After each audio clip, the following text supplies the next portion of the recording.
team squad.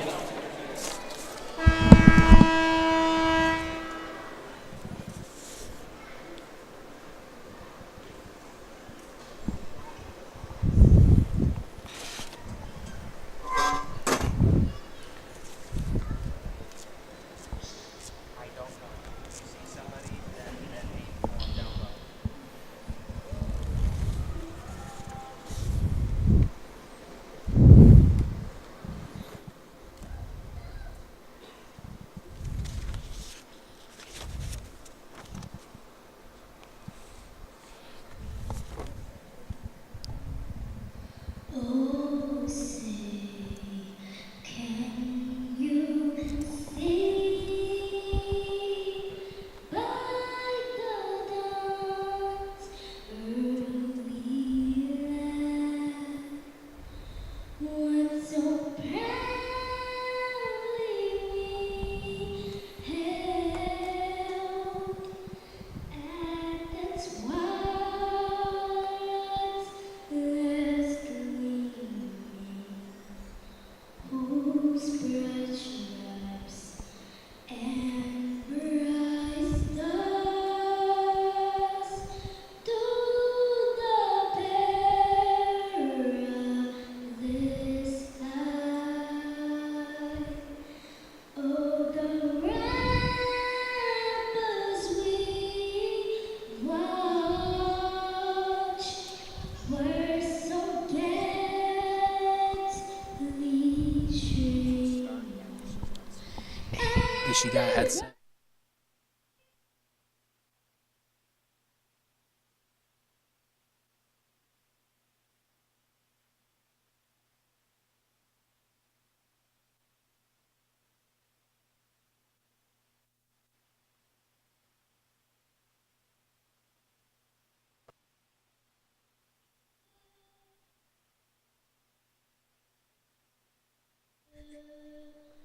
Oh, say does that star-spangled banner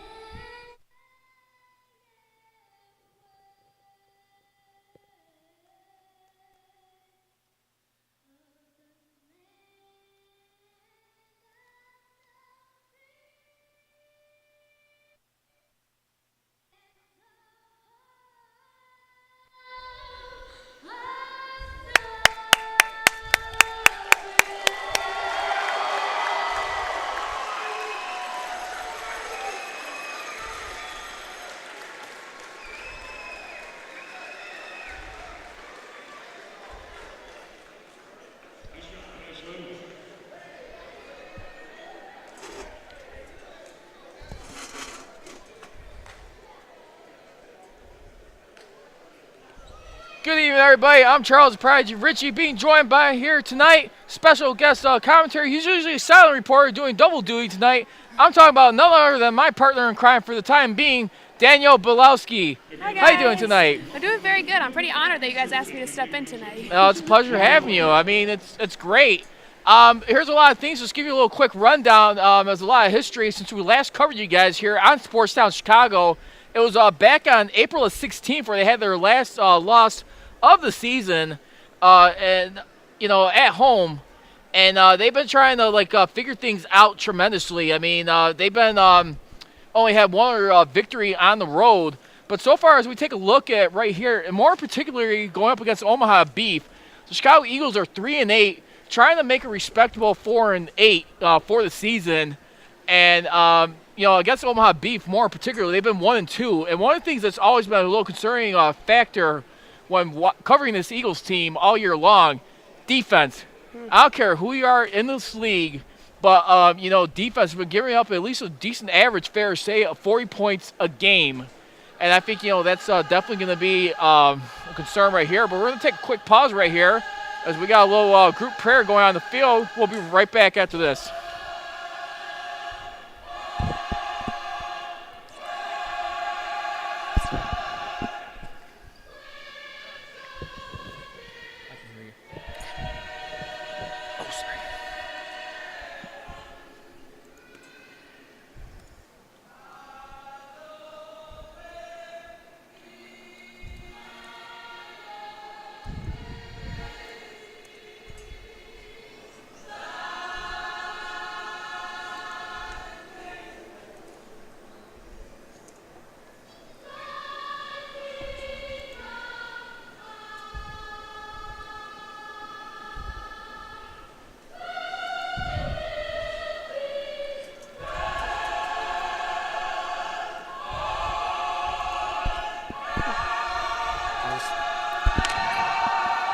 want to look at their. I want to say something about United too, because it's offense that we're struggling.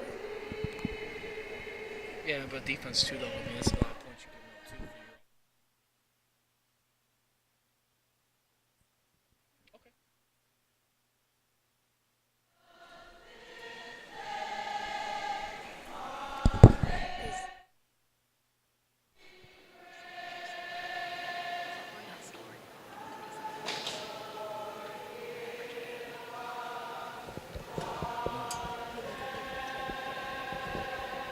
Yeah, but still, anytime you're in the high 40s, that's a lot.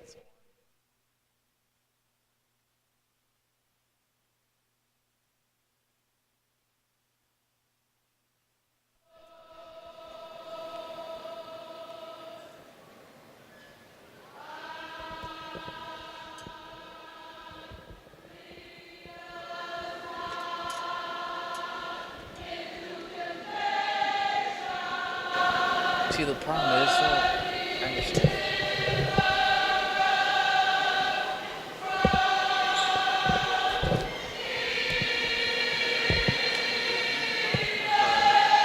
Take your headset off.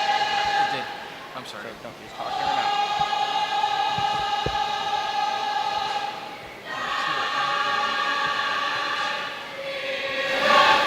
Yeah, it's homework. It's common. They've been playing a lot of fun. There is not a lot of games where you can come out of it struggling and try and make comebacks. I think that's a lot of that starts to come up over the wear and tear on the team. We know how battle tested they are. Yes. Fact of the matter is, I think the majority of the time that our first catch comes from behind, we're sprinting back to where we're leading, and we do have the lead. All the times we're doing hard to that, right. Mm-hmm. To be more specific for the defense, Yeah. but Yeah, I would say. like last week, we threw away 2 goals. Algeria has to do last couple games.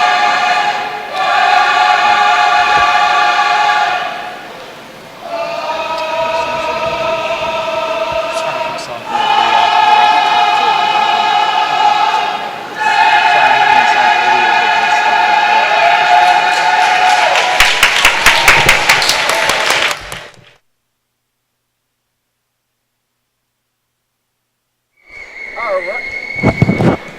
All right, and welcome back here to Sportstown Chicago, live here at the UIC Pavilion. It is going to be the Chicago Eagles, who are 3-8, going up against the Omaha Beef here in the final game of the season, as the Chicago Eagles are trying to get their 4th win of the season. Just to recap what happened earlier in the season, you had head coach Tim Before this, we're doing the Village Leadership Academy. This is where I went to there personally, and this school is just a beautiful school. They do this every morning before they start. It's about bringing people together with all different languages. Take a look and listen to this. It's very captivating. Definitely.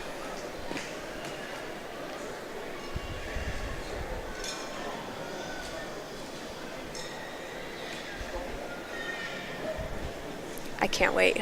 Julie's giving them the microphone now. You're going to feel it. I hope you like it. We asked them to come today.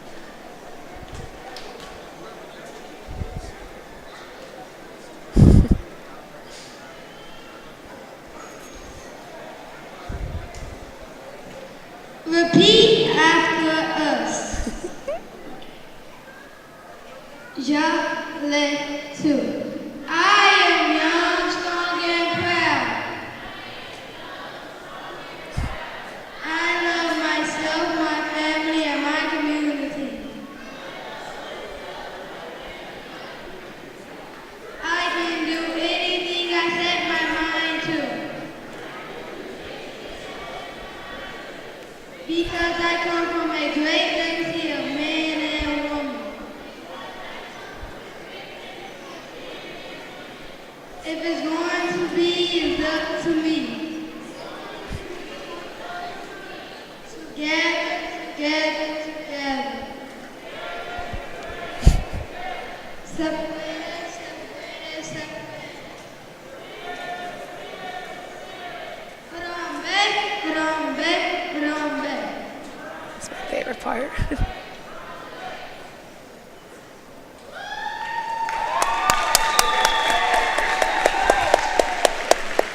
All right, and that was just a village leadership, as you were talking about there, Danielle, and a very special treat right here as we get into this Memorial Day weekend.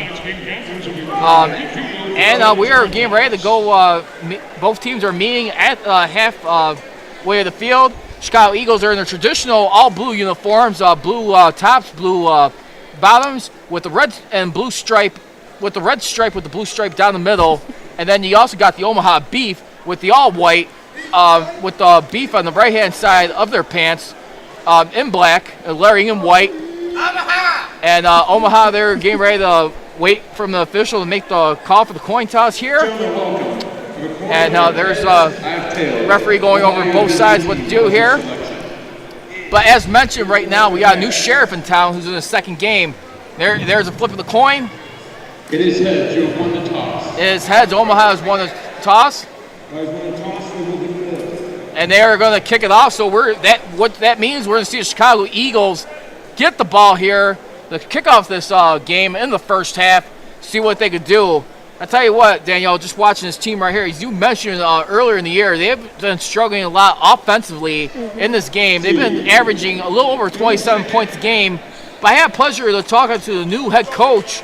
Remember, let's recap people's memory here. Back in time, Tim Arvanitis was the head coach of the regular season, got released and moved on about a little over 2 weeks ago. Correct. And Mel Hayes is in his first season as coach. He got promoted from defense coordinator. He's still a defensive guy as well, as a matter of fact. Yeah.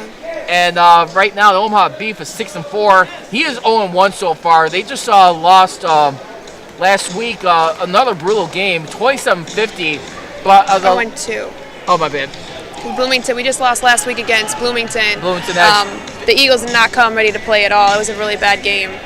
Right, and the last time they've been home, which was April 16th, they have lost Sioux Bandits, which was 68-45, and ever since then, they've been having a bunch of games on the road, and they've been struggling right there.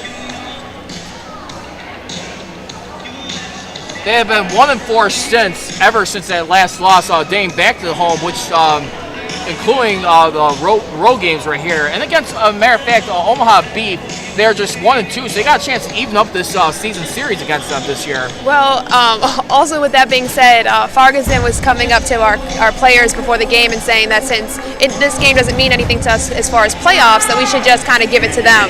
Well, to backfire that, this team has been our biggest rival throughout the season. We played them 4 times. This is our 4th time, and we are 1-2 with them right now.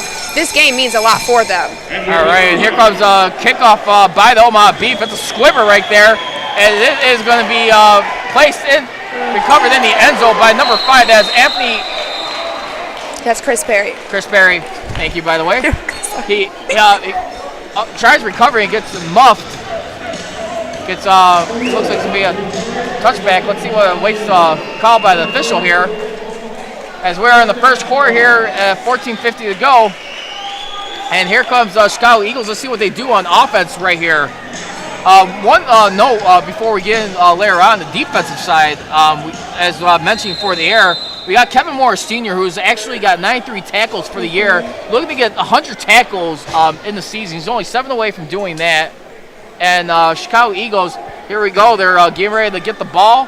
Anthony Ionai has been a consistent guy at the head of the helm, though, for the quarterback play for the Chicago Eagles. Here comes the handoff, and it's going to be looks like about a respectable 3-5-yard gain.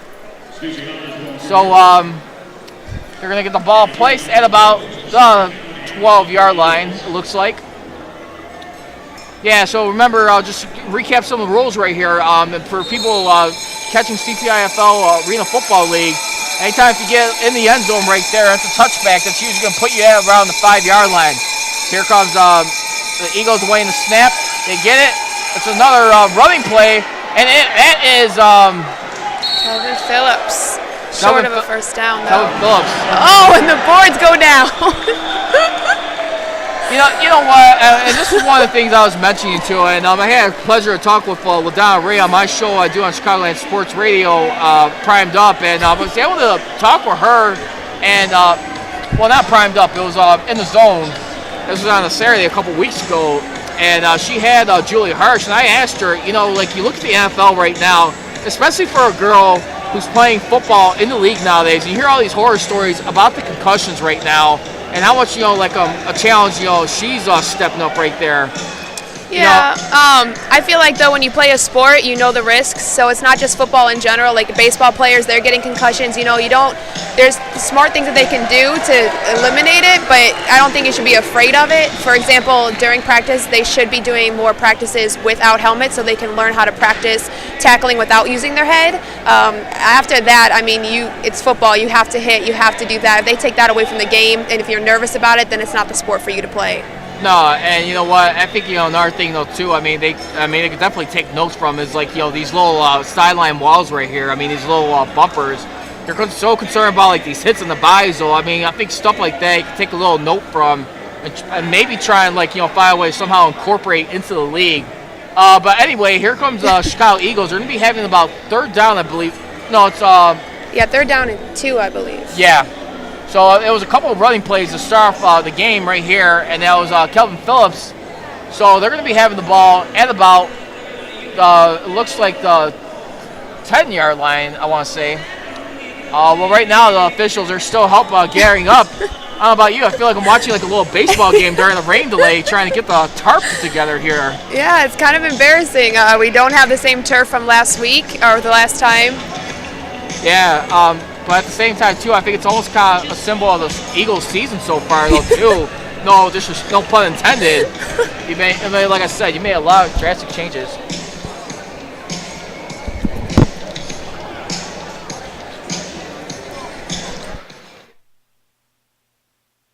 The Illinois Center for Broadcasting is now the Illinois Media School. We've been an institution in the Chicagoland area now for 30 years. Because the broadcasting world is always changing, so are we. Not only are we teaching radio and television production, but now you can learn all aspects of the media industry, like web design. You can even specialize in TV or film, sports broadcasting, and even sales. No matter where you are in the Chicagoland area, we have a campus near you. The Illinois Media School. Be on TV, be on radio, be on air.com.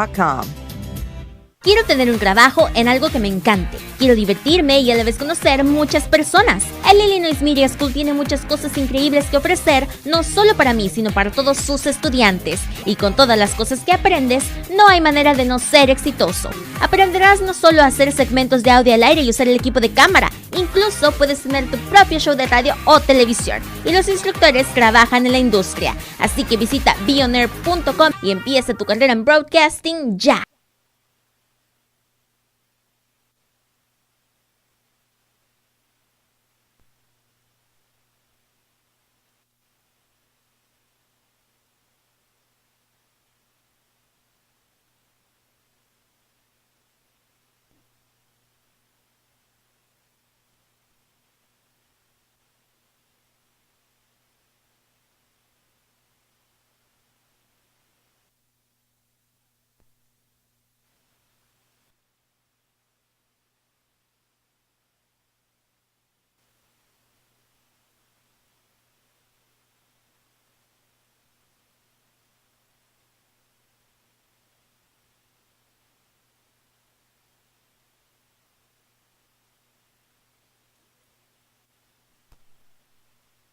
Trabajo en algo que te encante, es divertido y que conozcas muchas personas. Illinois Media School tiene muchas cosas increíbles que ofrecer. No solo hacer segmentos de audio al aire y usar equipos de cámara, e incluso puedes tener tu propio show de radio o televisión y ser exitoso. Llama ahora. Este programa especial te da el camino rápido al entrenar en la industria y puedes tener tu propio show en solo semanas. Illinois Media School. Llame al 630-916-1700 o visite beonair.com/Lombard. ¿Quieres tener un trabajo en algo que te encante, que sea divertido y conozcas a muchas personas? El Illinois Media School tiene muchas cosas increíbles que ofrecer. No solo hacer segmentos de audio al aire o usar equipo de cámara.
Here at the Illinois Media School, we know you love sports. That's why we teamed up with the South Bend Cubs for our new sports emphasis program. You'll get to analyze games, do play-by-play, shoot, edit, and produce for the Cubs of the future, your South Bend Cubs. But you're going to have to hurry because there's only 6 openings left.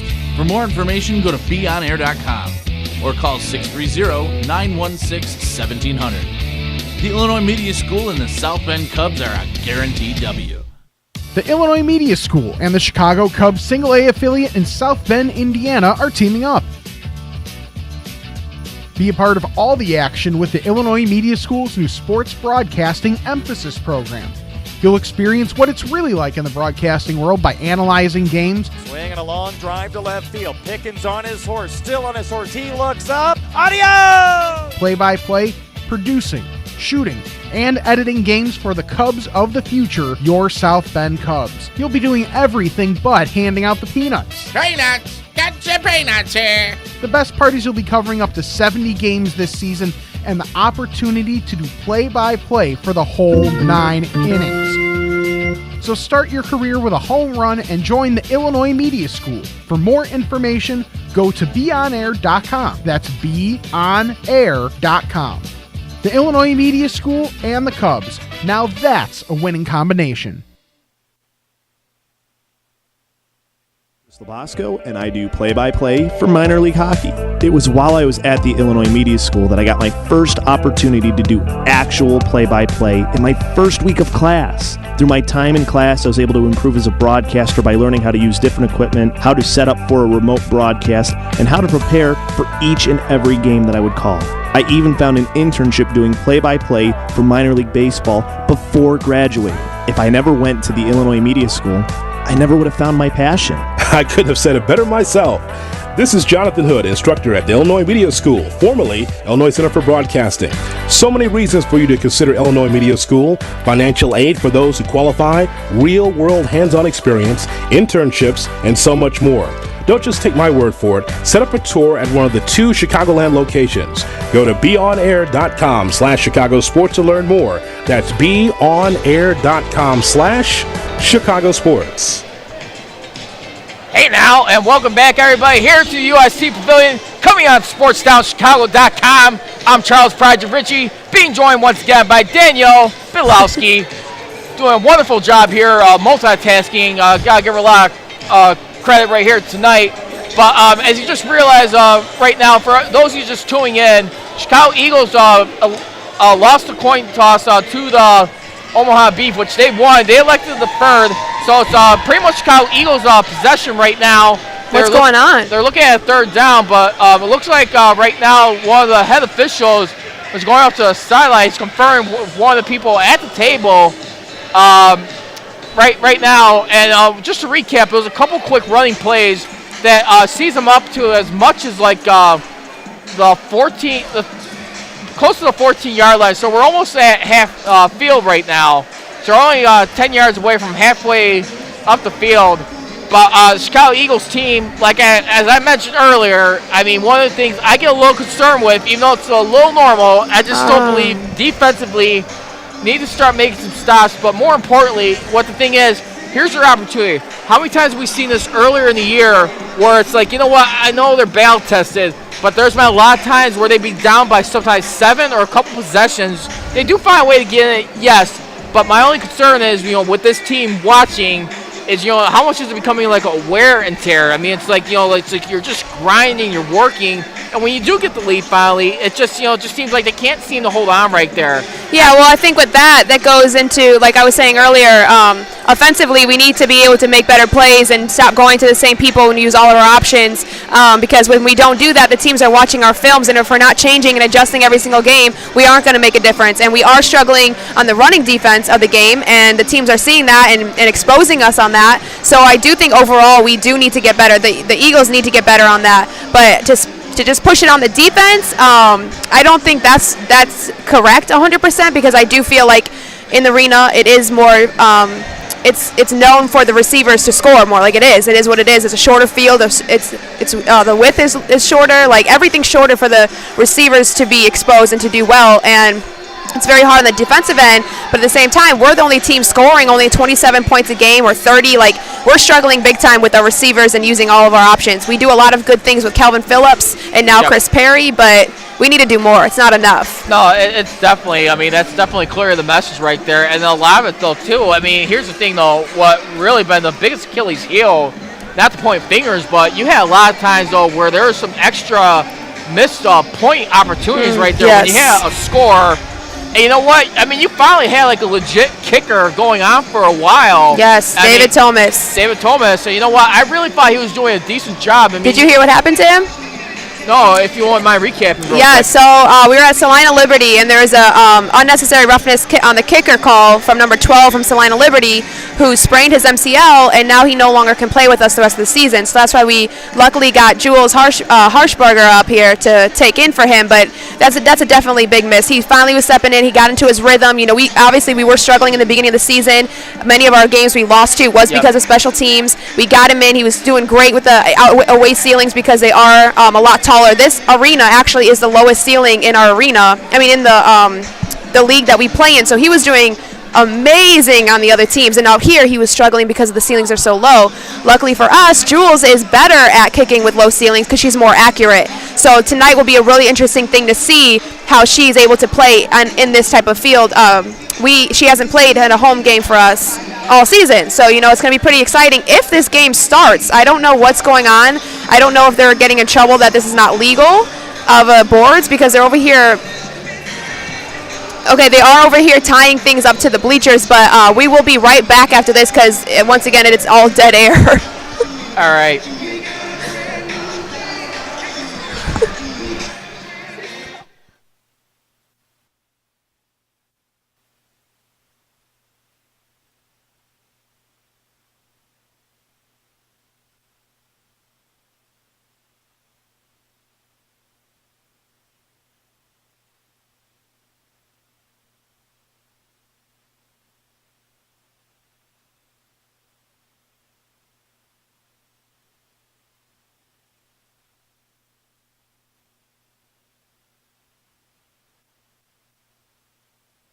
The Illinois Center for Broadcasting is now the Illinois Media School. We've been an institution in the Chicagoland area now for 30 years. Because the broadcasting world is always changing, so are we.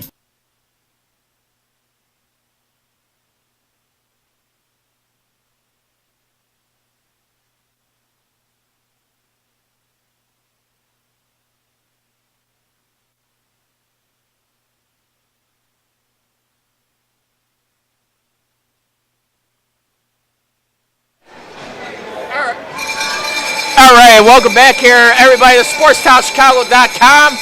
We're here in the first quarter, getting ready to resume play. Just a big mess, just trying to figure everything out. Chicago Eagles ball still here with third down, as right now they're trying to look and see what they need to figure out. And here comes the snap is being awaited. It looks like by Chris Perry, of all people, to get a handoff. I don't know if that was enough for the first down. That was handed off to number 10, it looks like. And it is a first down indeed. Wow. I tell you what, Danielle, just watching this team, though, just amazing how all the shakeup and lineup changes they did. I mean, you start from quarterback to like your third kicker going on this year. And you know what? It just, I really wonder, it's like, you know, is it anything like playerment development-wise, you know? Find out that on the roster there are 7 original Eagles on the roster as of right now. They went through a lot of lineup changes, but I talked with Coach Mel before the game saying that all those changes were upgrades. We did have 2 defensive linemen that got picked up to the CIF, the Canadian League, and to the NFL. So that's the only probably not the upgrade we got from that because they were superb players. But as of right now, the receivers you're going to see right now, we have the original ones in except for Rashawn, he's 81.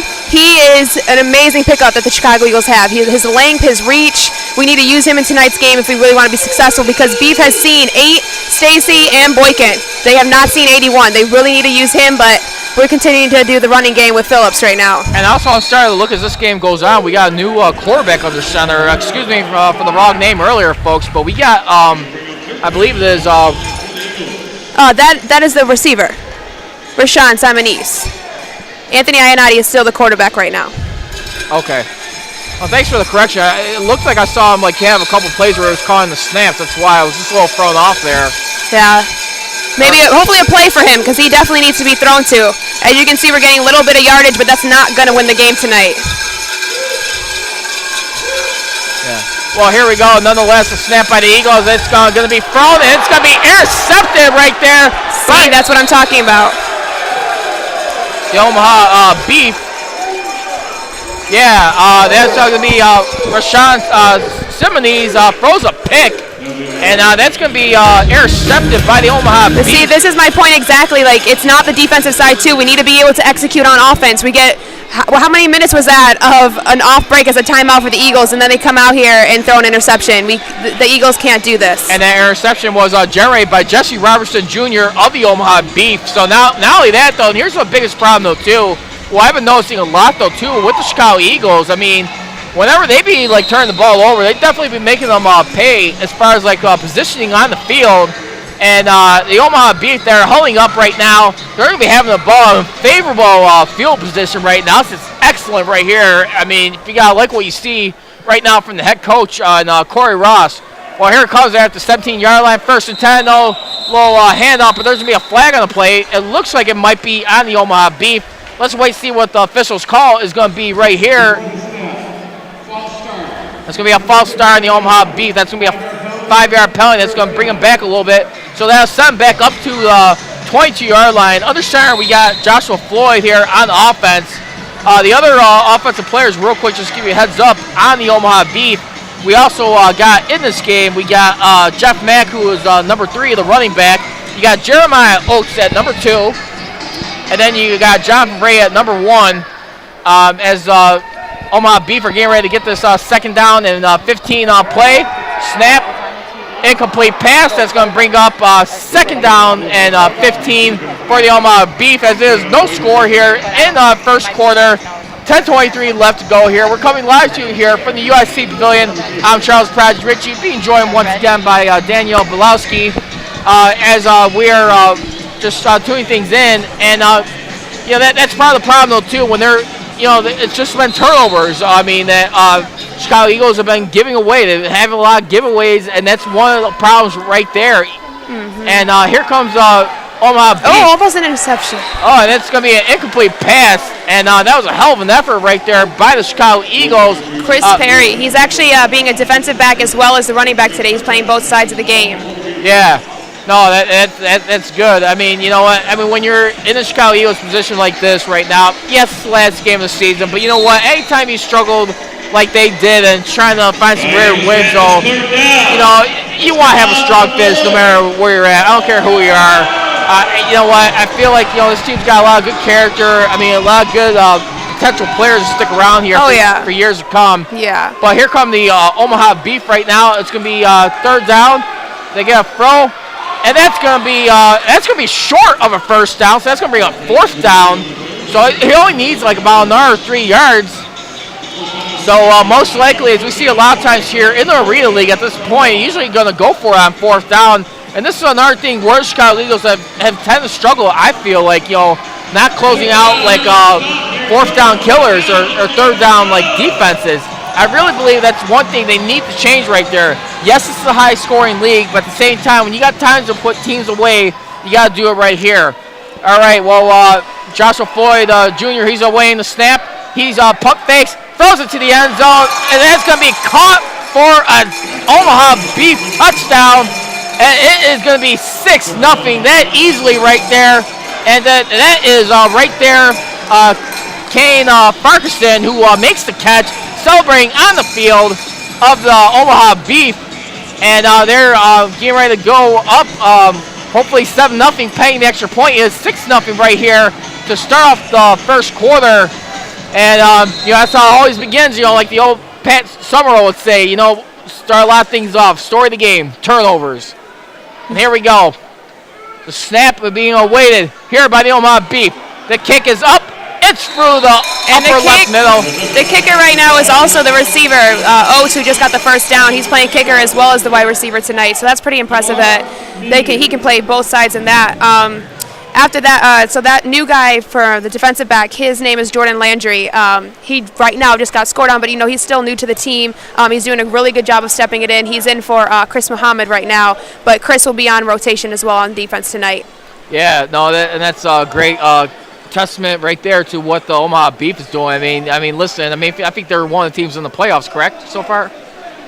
In the CPIFL? What'd you say? I'm sorry. I believe the Omaha Beef, they're one of the teams in the playoffs this year. They're in the run right now. So they're going for 3rd and 4th right now. If the Eagles can beat them out, they'll be kicked out. That's why I think today is really, really important because, yes, the Eagles are out, but Omaha Beef need to win this game in order to get in. And 2 weeks ago, the Beef is what knocked the Eagles out based on a block kick. So tonight, the Eagles are trying to stand for, like, if we don't get in, you guys don't get in. So it's going to be pretty intense. It's not just playing about pride, but, it's also like having that extra dubious tax of being a spoil maker here in this game, and why not? You gotta go for broke right here. If you're the Eagles, Coach Mel Hay, just really interesting to see what he's done for as far as the lineup being shooken up. So right now, I got the equipment manager on the field for the Chicago Eagles at about the 15-yard line, doing some little stuff right there. We got a little delayed game. I don't know if it's like a little breakdown coverage for right now, but they're getting ready for a game. So it's immediate timeout. Okay. Wow. Alrighty. Well, here on SportsTownChicago.com, once again, I'm Charles Pride Ritchie, along with Daniel Bilowski. So we're trying to see if the Chicago Eagles could finish out, this season on a positive note, and not only that, stop the Omaha Beef from getting to the playoffs. So trying to get in right now, just plain and simple, a win and you're in right now, the Omaha Beef mentality. And, when you're playing with that type of mentality, you got to be a little bit more hungrier, you got to be a little bit more aggressive, a lot more alert. At the same time, though, too, like one of my biggest issues I had, literally, I have a beef with, no pun intended once again. But here's the thing, though. They have been all year long,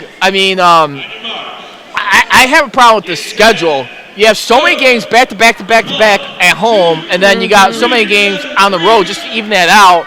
I feel like, in my opinion right there, that's a big, huge concern right there. You figure a team like Chicago Eagles, that would have benefited them a little bit more consistently.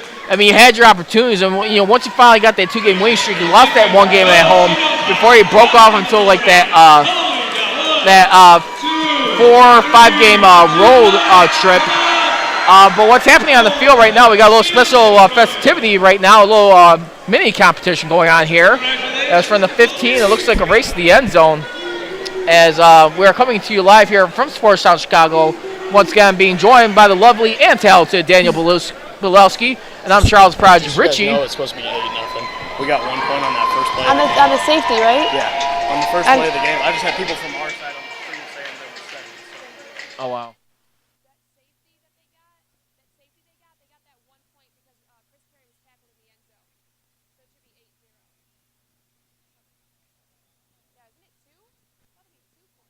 Unless it's different for arena. That's what I'm saying.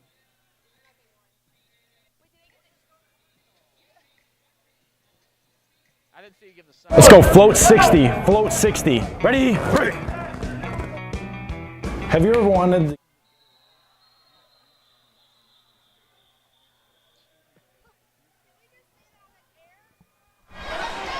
All right, buddy. Well, welcome back. Excuse that little silly timeout right there. Again, though, it's my first time. Don't even worry about it. Hey, the way this season's going, I don't mind using a little bit more laughter. I need a little bit more entertainment right here during this game, right? But seriously, you know what? The Chicago Eagles team, I love the effort. It's been a pleasure covering them. Unfortunately, they've been on the wrong end of the stick majority of the wise of this year. But you know what the thing is to say about that? Yes, they are struggling, but the heart that these guys have, you cannot find this in any other team. A lot of the other teams that I'm traveling, like with the Eagles, but seeing the other teams, they come off like, I guess I can't say it's too much on the air, but they don't come off as professional as the Chicago Eagles have been. They're the way they are, they carry themselves, they have heart. The Eagles, you can't teach heart, and every single Eagle out there has heart, and they're out here competing. Yeah, they don't have a playoff run. They're here for the team practice. They've been coming in. it means so much more to them. For the Eagles, it's not just the game. Oh, the boards go down again. This is not good. And that was another thing too. So Ionati did throw an interception, but look at this dead. They can't keep saying warm with this. Like they're getting cold right now. They're waiting again, and this is what happened last time. And now it's just going to get frustrated for the Eagles, and they're going to be coming out here with a different type of energy and stuff. I mean, the board just fell again. It looks like a little quarterback rotation. I just saw a completed pass there by Rashawn Simonese right there. No, see, he just I just saw him throw the pass. They wrote the. No. So 81 is right there. They numbered this. Oh, okay. Alrighty, guys, and on that note, we are going to take another break because the boards fell down once again. Yeah. We'll be back.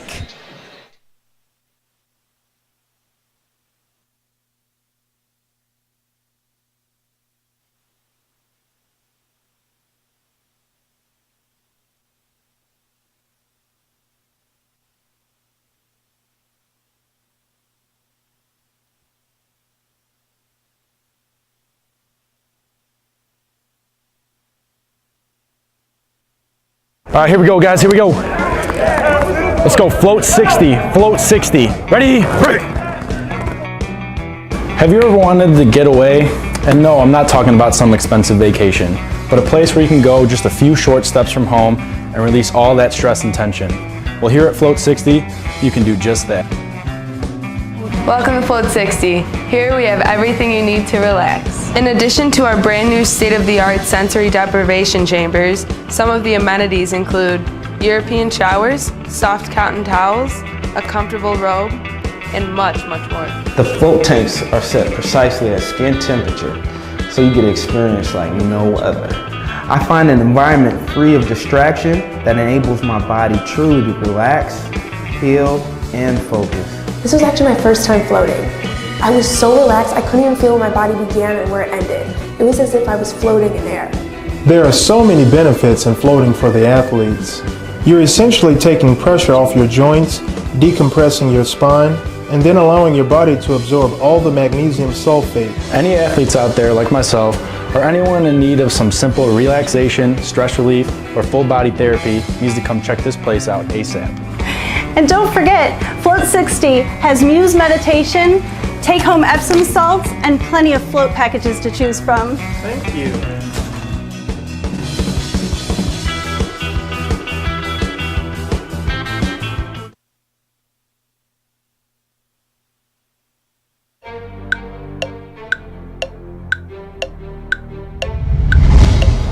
Hello, I'm Tylen Pierce with the Chicago Eagles, and when we get together to play some football, we work up quite an appetite. And where we go? Round the clock.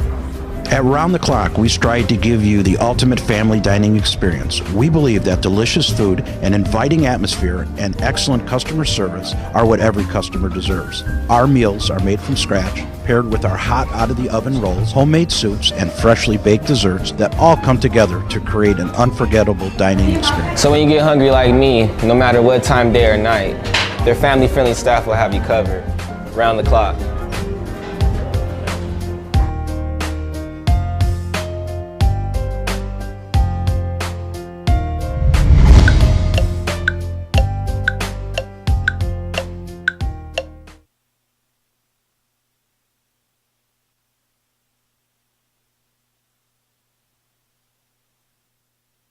The Illinois Center for Broadcasting is now the Illinois Media School. We've been an institution in the Chicagoland area now for 30 years. Because the broadcasting world is always changing, so are we. Not only are we teaching radio and television production, but now you can learn all aspects of the media industry, like web design. You can even specialize in TV or film, sports broadcasting, and even sales. No matter where you are in the Chicagoland area, we have a campus near you. The Illinois Media School. Be on TV, be on radio, beonair.com.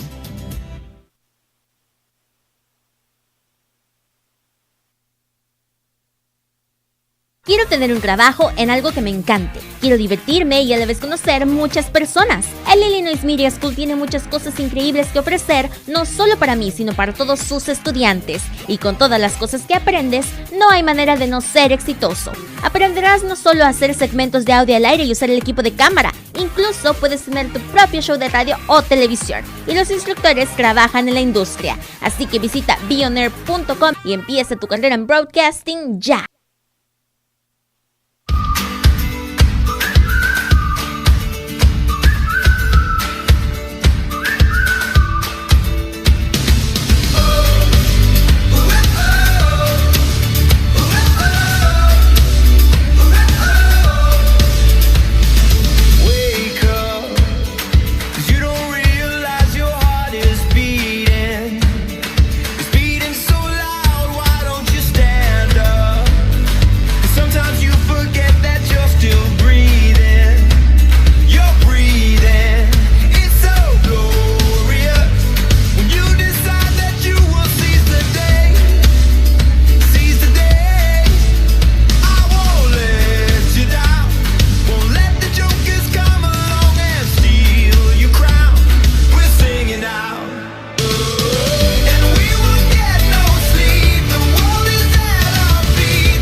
Here at the Illinois Media School, we know you love sports. That's why we teamed up with the South Bend Cubs for our new sports emphasis program. You'll get to analyze games, do play-by-play, shoot, edit, and produce for the Cubs of the future, your South Bend Cubs. But you're going to have to hurry because there's only 6 openings left. For more information, go to beonair.com or call 630-916-1700. The Illinois Media School and the South Bend Cubs are a guaranteed W. The Illinois Media School and the Chicago Cubs Single A affiliate in South Bend, Indiana are teaming up. Be a part of all the action with the Illinois Media School's new sports broadcasting emphasis program.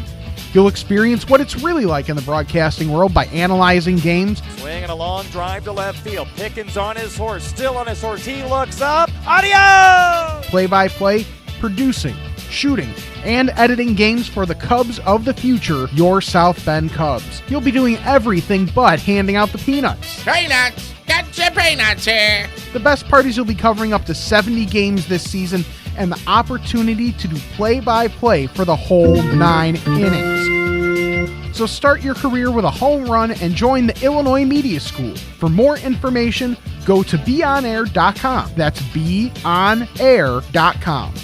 The Illinois Media School and the Cubs. Now that's a winning combination.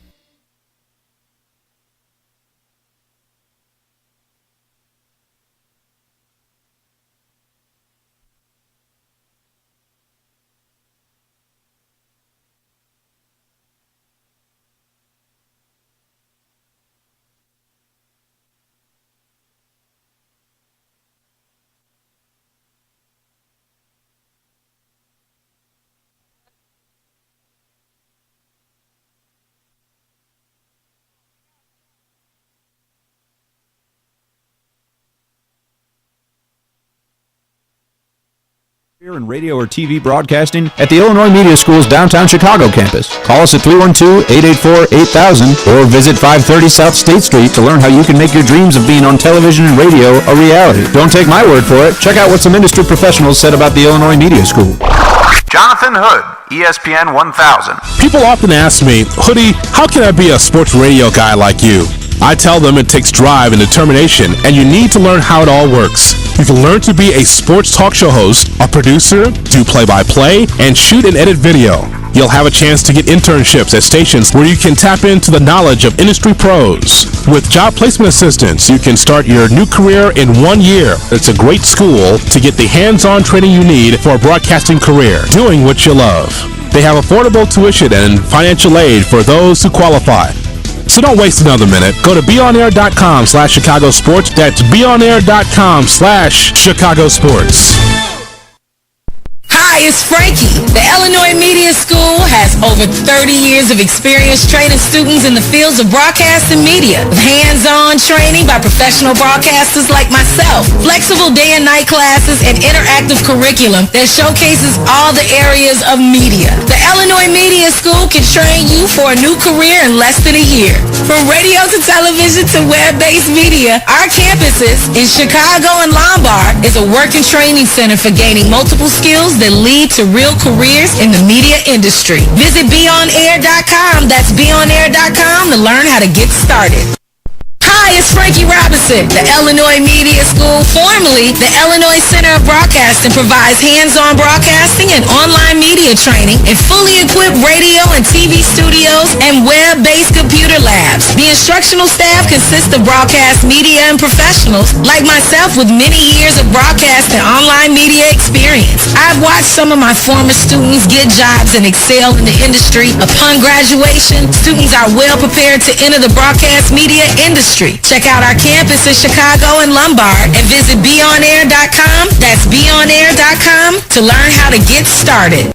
Hi, it's Frankie Robinson. The Illinois Media School has over 30 years experience in training students in the fields of broadcast and media. We teach by doing, meaning there's no substitute for operating the tools of broadcasting under the direction of broadcast professionals. The classes and studio sessions are run with the same professional informality that is found throughout the broadcast industry. I should know, I'm a teacher, and I've watched students grow and find great careers from on-air skill sets to behind the scenes. From radio to television to web-based media. Check out our campus in Chicago and Lombard and visit BeOnAir.com. That's BeOnAir.com to learn how to get started.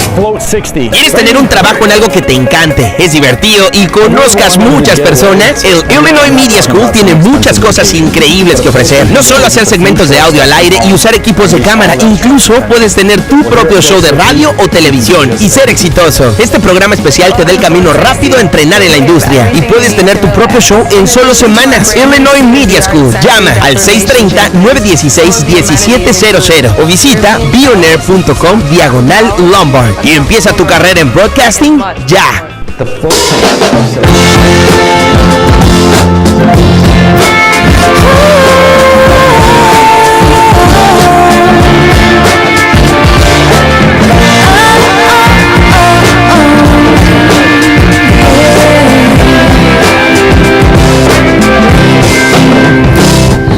Boats along the shore,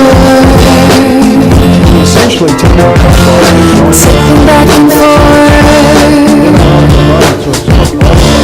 Hearts are in the sand.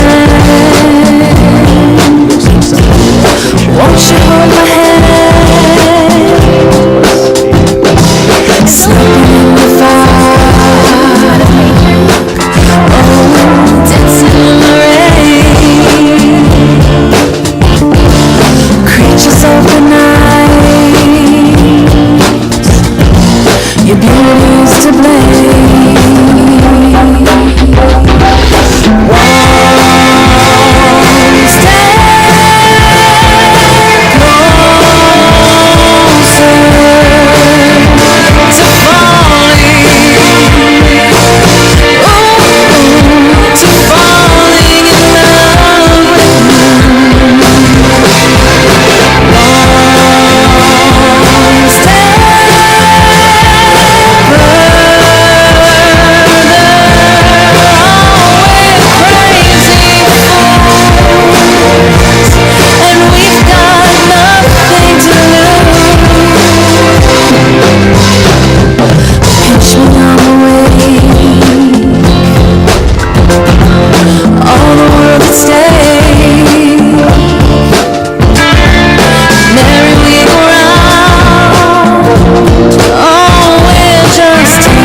Chicagoland area now for 30 years. Because the broadcasting world is always changing, so are we. Not only are we teaching radio and television production, but now you can learn all aspects of the media industry, like web design. You can even specialize in TV or film, sports broadcasting, and even sales. No matter where you are in the Chicagoland area, we have a campus near you. The Illinois Media School. Be on TV, be on radio, beonair.com.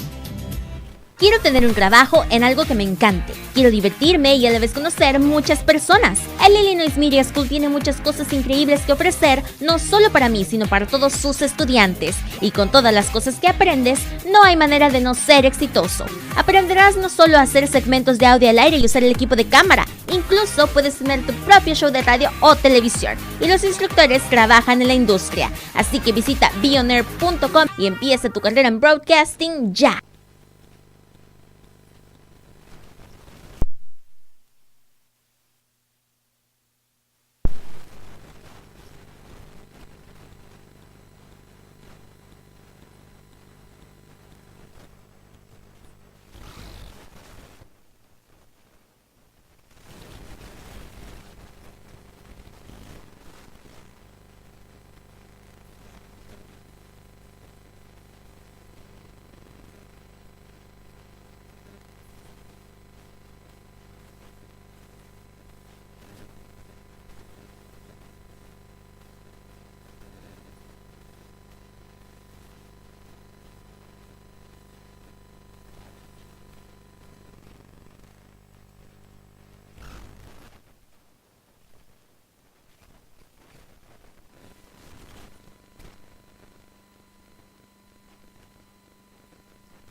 Here at the Illinois Media School, we know you love sports. That's why we teamed up with the South Bend Cubs for our new sports emphasis program. You'll get to analyze games, do play-by-play, shoot, edit, and produce for the Cubs of the future, your South Bend Cubs. But you're going to have to hurry because there's only 6 openings left. For more information, go to beonair.com or call 630-916-1700. The Illinois Media School and the South Bend Cubs are a guaranteed W. The Illinois Media School and the Chicago Cubs Single A affiliate in South Bend, Indiana are teaming up. Be a part of all the action with the Illinois Media School's new sports broadcasting emphasis program. All right, welcome back, everybody. I'm Charles Friday Ritchie, along with the lovely and talented Danielle Filowski here. The Chicago Eagles, who actually lost 1 point earlier in the game to kick it off. They had 1 point given up due to a safety which occurred in the end zone. switches on the opening kickoff. Then later on was an interception throw by Anthony Ionati. The Omaha Beef will go on to capitalize and make them pay. They translated it into a touchdown. So right now they're up 8-0. Still a one-possession game, still makeable. But that's been one of the issues right now. Chicago Eagles have been struggling. If you ask me, if you want to know where they are offensively, this team right here, they got to find a way to get some stuff going, though. A little bit more ball security right now. As they are right now on first down, they got the ball at about the 18-yard line, so a little bit favorable field position. See what they do here. Anthony Ionati, he is concurring right now with his teammate. And here we go. Here comes the snap. And that is going to be flag down. Calvin Phillips getting ready to try and make like a 2-yard gain, but there's a flag behind the play, and usually that means, Danielle, right there, it's going to be like a false start. So let's see what the call is by the referee. Oh, he goes shift on the offense.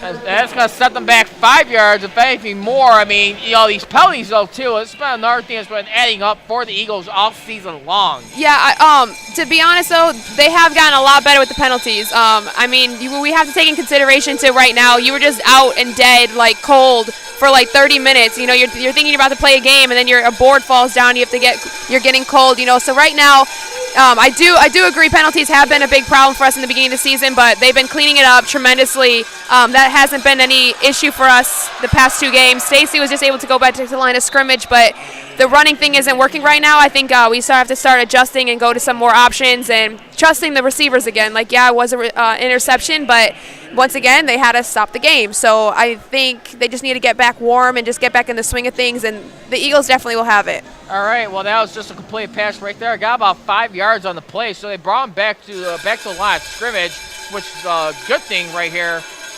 And so right now they still need about 10 yards to get the first down. So it's going to be 2nd and 10 right here. Anthony Ionati trying to dig up something right here on this play. Here comes the handoff, and that is going to be Kelvin Phillips. And he get caught, and that was a ugly play right there. Just the Omaha Beef, they were not fooling anybody right there. And you can tell right there, when you're getting that aggressively tackling, trust me, they're smelling playoff clincher right here today. And this is where, Chicago Eagles, got the warning right here in the skies, but at the same time, trying to play spoiler maker. So instead, now they're going to be having the ball. After just having like a 5-yard penalty a moment ago, now they're going to be knocked beyond midfield. Now, they should got themselves in further trouble right now. And as you can see, we have David Jensen instead of Rashawn in right now, so we'll see what he can do. It might be the ball's up. Stacy over 3 defenders. Pass is incomplete. And Stacey Howard's definitely complaining to the ref about pass interference right there in the end zone. Not going to get it, unfortunately. So that's going to bring a 4th down right here. Then if you see Boykin, he was wide open in the end zone. When you have 3 defenders on one guy. I don't know about you, though, but if I'm the Chicago Eagles, do you consider kicking it? Take your chances right here. From no. Oh, they are. They are. I mean, because I've seen this done a lot with Tim Marvin-Nice before in the past, too. Even if you miss it, but if you get in the end zone, you're getting that safety where you're giving that touchback to them where they get the ball at the 5-yard line. So if you miss it, that's the worst-case scenario. Yeah, and Jules should be really good in this arena with the short ceiling, tight space. Let's see it. Good Harshberg have. First kick in the UIC Pavilion right here by a female kicker. All right. Let's see. Oh, it's too short. It could be ran back. But there's a penalty right there, so let's hold that thought. This is your point, too, about her. She's not going to tackle. Ball's out. Stacy's got to recover it. Looks like Stacy had it underneath. But see, that was the point back to what you were saying. Like, if she's going to be the kicker, she didn't want to tackle, but she tried to slow him down and bring him to the boards, which is very respectful of a female kicker being out there with this guy who knows, like, half her weight or more, 2 times her weight, charging after her. But because she's a female in a football team, she knows what she has to do and get him to the boards. Either way, don't take it the wrong way. I mean, bottom line is this. It's still a risk no matter what. Even though it's a lesser risk, it's still, like right there. I mean, like I said, it's a lot gutsy of a move. And I give her a big round of applause there for doing that. I mean, definitely alert. And not only that. The Beef did recover that game. recover the ball. But here's the good news, though, by the way. They got a penalty on the play, so they're going to be drawn back about, like, it's almost like it was a touchback anyway, if you think about it, though. They're going to be just a little under that touchback area, starting off the 3-yard line. So let's see where Chicago Eagles, if they can capitalize on this right here, definitely be a little confidence booster. Remember, it's only 8-0, though. We're only barely in the first quarter here, folks. Even though it's been an hour since kickoff. As a quote the old Bill Cosby, I don't care. People out there listening, time could be a merciful thing right here when watching a game like this. I still love you, bud. I still believe you. You're good. But anyway, sorry about that, by the way. But I love that guy. I can see. On the 3-yard line. Just I got a media timeout real fast. All right. Well, right now as we're looking here at the UIC Pavilion, we're still going right now. It's at the 3-yard line. Let's see what happens. T-shirts being tossed out to the fans here. And I tell you what, though, I mean, like, just being here watching this CFL, just get a little refresher from the NFL. You got to really appreciate, like, especially the heart this Eagles team is putting on week in, week out. We said it. We seen it. But, again, I know they got a lot of heart. I mean, it starts when you have team prayer. I mean, when you have it at the end of each game, that's great. The problem is, you know, where I'm getting a little concerned with, there's still little character flaws outside this organization. I love the unity, but when you start, where you got to start make some changes, your coach gets let go, you're down to like your third kicker, 2 kickers down in the year. There's just something a little bit more to it than meets the eye, unfortunately. Well, anyway, the Omaha Beef, as mentioned earlier, going to get the ball at the 3-yard line as they are away to snap right now. As it goes, it's first down. Oh, going deep. Joshua Floyd, he's going to find a pass. Oh, he caught it out of bounds. Let's see if that's going to be a completed catch or not. Yes, that's complete. Wow. In the arena, you can catch the ball outside of the boards as long as you have its completion. It's still good, even if you're out of bounds. And see, you know what? That's another thing, too. Besides, I tell you what, besides the running defense, I really believe, defensive backs and quarterbacks, there's a lot of times they've been like defending the deep pass though at times too. I've really been noticing that. They're definitely testing number 21, the new guy. They haven't seen him in film yet, Jordan Landry, so he's getting thrown to the right side. He's pretty much scared of CP over here on the left, but we'll see because number 2, Jeremiah Oates, scored at least 2 of their touchdowns last week, 2 weeks ago when the Eagles played them. So we'll see now who they're going to go to and see if we have a mixed match here on defense. All right. We're doing the running game. Cav with the tackle. 6 more for him. All right. And who was that again? That's Kev Morris, senior. So he needs 6 more tackles for him to reach 100 tackles in the Eagle, as being an Eagle for this season. Pretty exciting for him. I tell you what, I told my partner in crime, Rob Griffin, just want to just say out there, hope you're having a great Memorial Day weekend, bud. We miss you over here in the booth. Along with Paul Campbell, who I had the honor of doing additional commentary with. But I tell you what, not to pick fun though, but these uniforms looks like something made by the Macho Man Randy Savage with that little beef on the side right there. Just a little side note, excuse me. But anyway, it's second down right here. It's going to be 2nd and 10. He's going long. Long pass. Overthrown. Nice. Just a point, and that's going to bring up 3rd down. And see, they tried to go to the left side. It's not going to work for them. And this is another point where I'm getting to right now. We see this happen how many times on defense?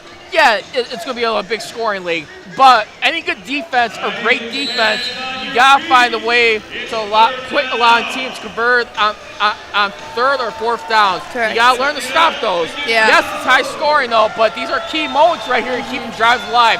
Time of possession still boils down to that. Yeah, I agree with that for sure, yes. And so here we go. We're going to see if they can hold their own right here. As this 3rd down, as Joshua Floyd, he's getting ready to away the snap. He drops back. He's trying to quarterback sneak it, but there's a flag thrown behind the play, so it looks like it might be coming back. The flag got thrown at about the 18-yard line, so it'll be interesting to see what the official calls right here on this play. See a little energy coming from 87. He's also new. He played 3 weeks ago. He got injured with a groin, and then he just came back for last week's game against the Bloomington Edge as well as tonight. He's from University of Miami, so he's a Hurricane. He brings a lot of energy, a lot of heart to the game, and he's just really working his butt off for the Eagles. All right, well, here's the thing, though. The Omaha Beef looks like they didn't lose anything on that. I mean, there was a flag, but it looks like the flag got picked up. It didn't look like it affected them in any way. So forget about the penalty. They actually, believe it or not, gained 5 yards on that play. So Omaha Beef, they're going to be having a third and favorable 5, if you ask me. They're at halfway, so already knocking on the door with good field position right here. As they're awaiting the third down snap. That's going to be Joshua Floyd Jr. As he awaits, here comes the handoff. Run. And that should be enough for the first down right there for the Omaha Beef. And let's see who that was right there. That looks like it was... that was Ayub with the tackle. Yep. Ayub Hamidad for the tackle. And then for the Omaha Beef, that was Kane. It looked like Kane Farquharson, I want to say, right there. He blocked. He blocked for him. Yeah. Alrighty, well... No, he didn't get it. He was short. My bad. Well, anyway, here comes the fourth down. It's going to be a fourth and a short. How did they not get it? Short one. Take anything you can get at this point, Danielle. Yeah, that's Floyd with the run, though. He made it. Well, yeah. Well, anyway, first down here for the Omaha Beef. Once again, we're coming to you live here on SportsTownChicago.com. Live from the UIC Pavilion. Once again, I'm Charles Bradley Ritchie, being joined here by Daniel Belowski. We're under 30 seconds left to go as we're about to ramp up here in this first quarter, though. So it looks like we're in the widest game down to the second quarter here before we go on break. But right now, that's Joshua Floyd. He's down there with head coach Corey Ross talking things over. As is ticking down. So that's going to do it here for the first quarter here, live to you from SportsTownChicago.com at live from the UIC Pavilion. It is the grand finale here of the Chicago Eagles home game, hosting the Omaha Beef as they're trailing 8-0, and that's the sound for the buzzer at the end of the second quarter. All right.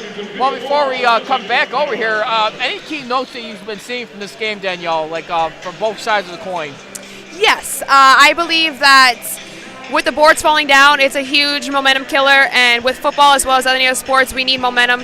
If you don't have momentum, you're not going to win a game. And I feel like in the offensive side, we just need to, calm it down a little bit. Yes, we do have amazing running plays, but I think we need to mix it up and use all of our options as of right now.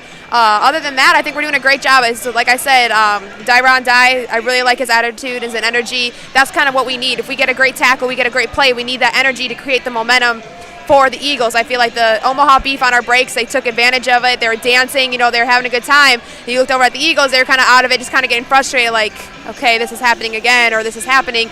They need to kind of just get out of it. It's the last game, get loose. I think they're too tight. I talked with Mel earlier in the beginning of the game. He said, these guys are out here trying to find a spot for next year too. So it is pressure to them, but they just need to let loose, have fun. This is a game they love to do. They've got their family, friends here, little kids looking up to them. Just relax. I say just let loose and just have a good day, good game. No, of course. You know what? At the same time, you want to try and let loose, but at the same time, as mentioned, you are playing for a future. So it's like you want to have fun, but you don't want to have too much fun either, where you're going to bring up more concerns on who you want to keep around or how you're going to build. I mean, you got to start bringing some morale here. But anyway, here comes the Omaha Beef. Nice, there we go. And there's an interception by the Chicago Eagles. And that is number 21 right there on the defense. That was Jordan Landry right there. Air Jordan Landry, by the way. He gets it. He returns it up to about, I want to say, the 15 or the 20-yard line.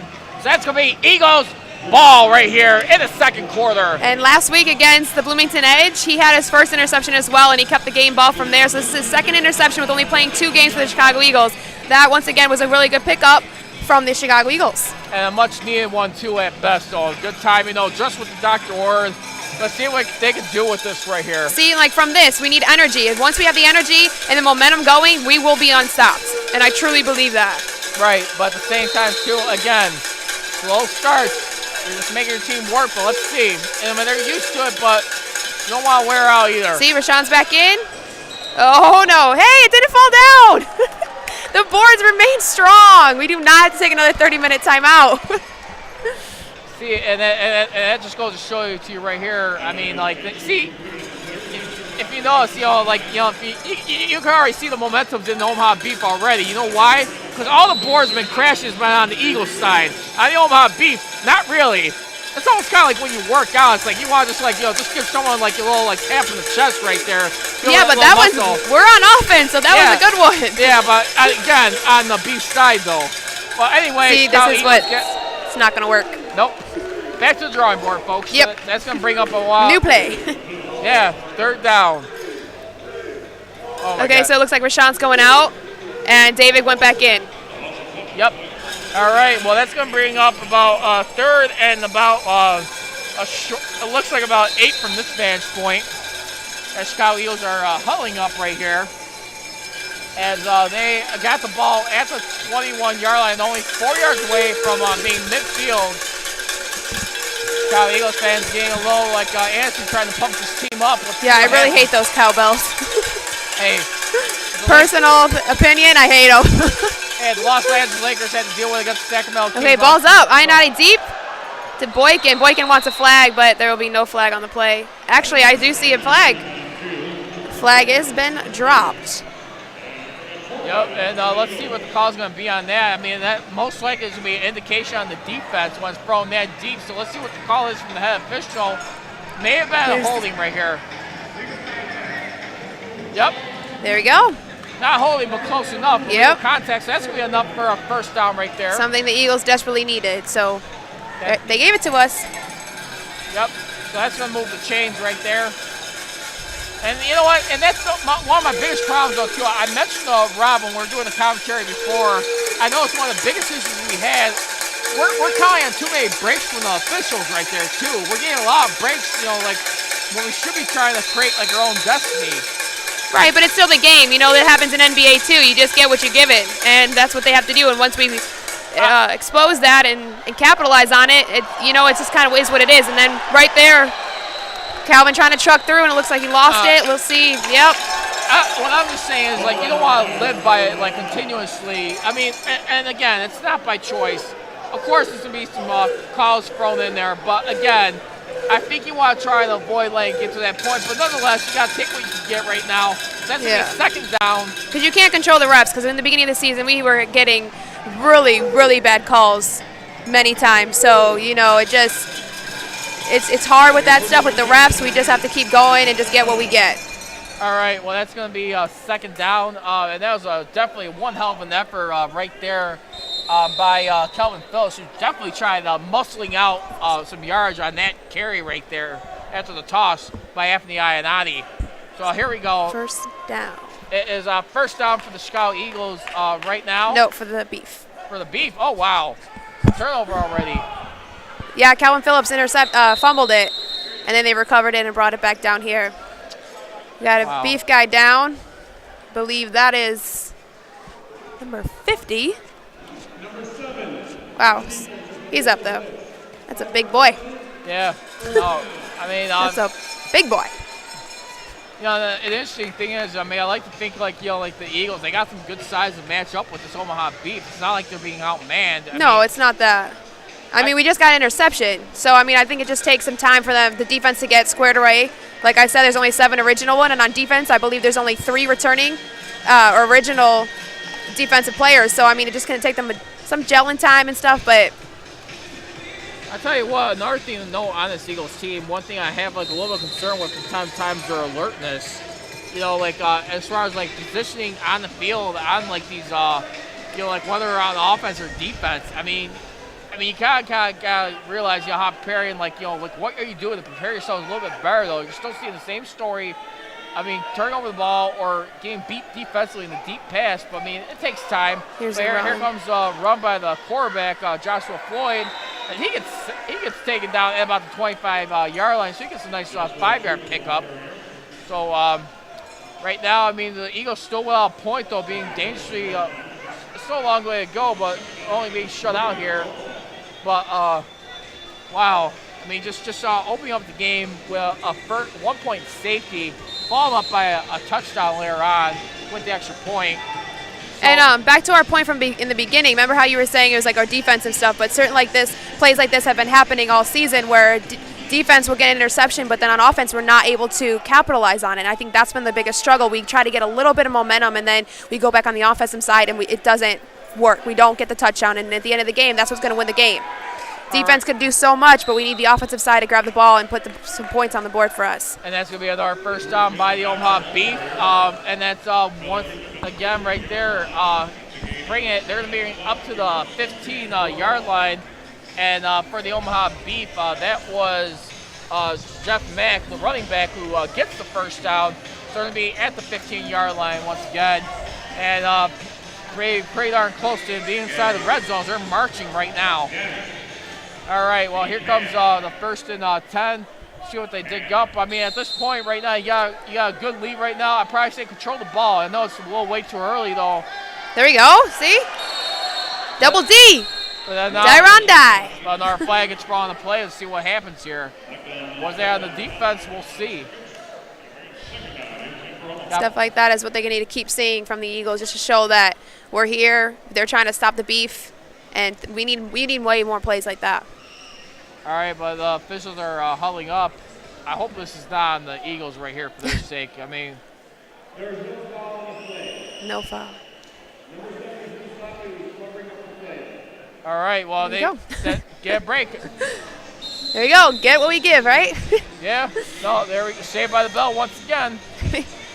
But hey, you know what? Again, just gotta play smarter. Bottom line, I feel like. But you know, calls or no calls, got to just be a little bit better prepared. But it's all right. You know what?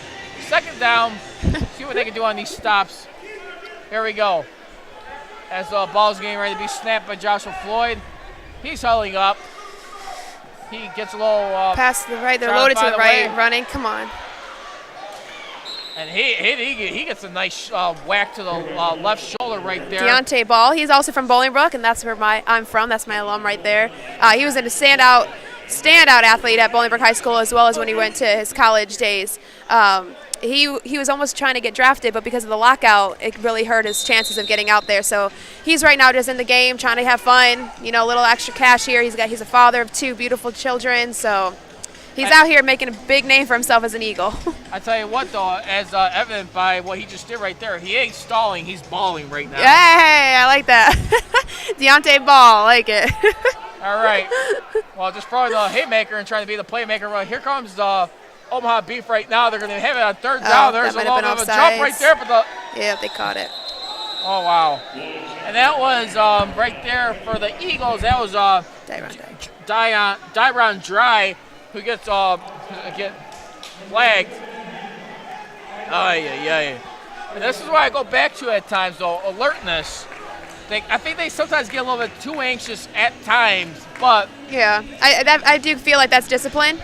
Totally understand that. He is an outdoor player coming into the indoor, and that's going to happen. Like, remember, in the beginning of our games, we had Leon Mackey doing that. He came from the Minnesota Vikings. He struggled the first 2 games from it. We had a lot of penalties by that. And, I mean, this guy's his 3rd game, too, so it's going to come with it.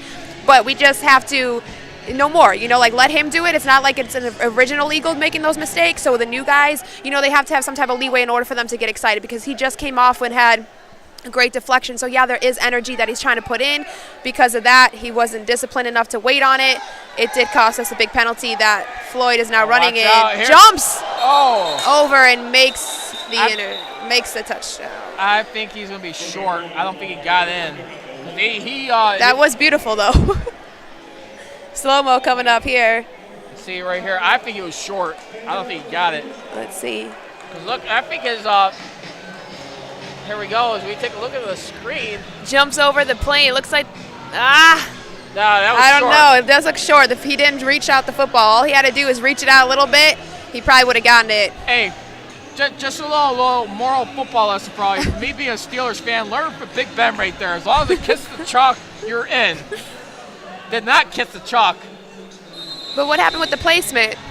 Well, it looks like there was a flag on the play right there, so it looks like they're losing yards right there. So yeah, back to 3rd down. So that helps us again. See, like, these are your moments you're talking about. If we're getting the calls, we have to capitalize it, and we can't just let them get this touchdown right now, having a penalty going both our ways both times. Let me just say this, Daniel. When you're hot, you're hot. When you're not, you're not.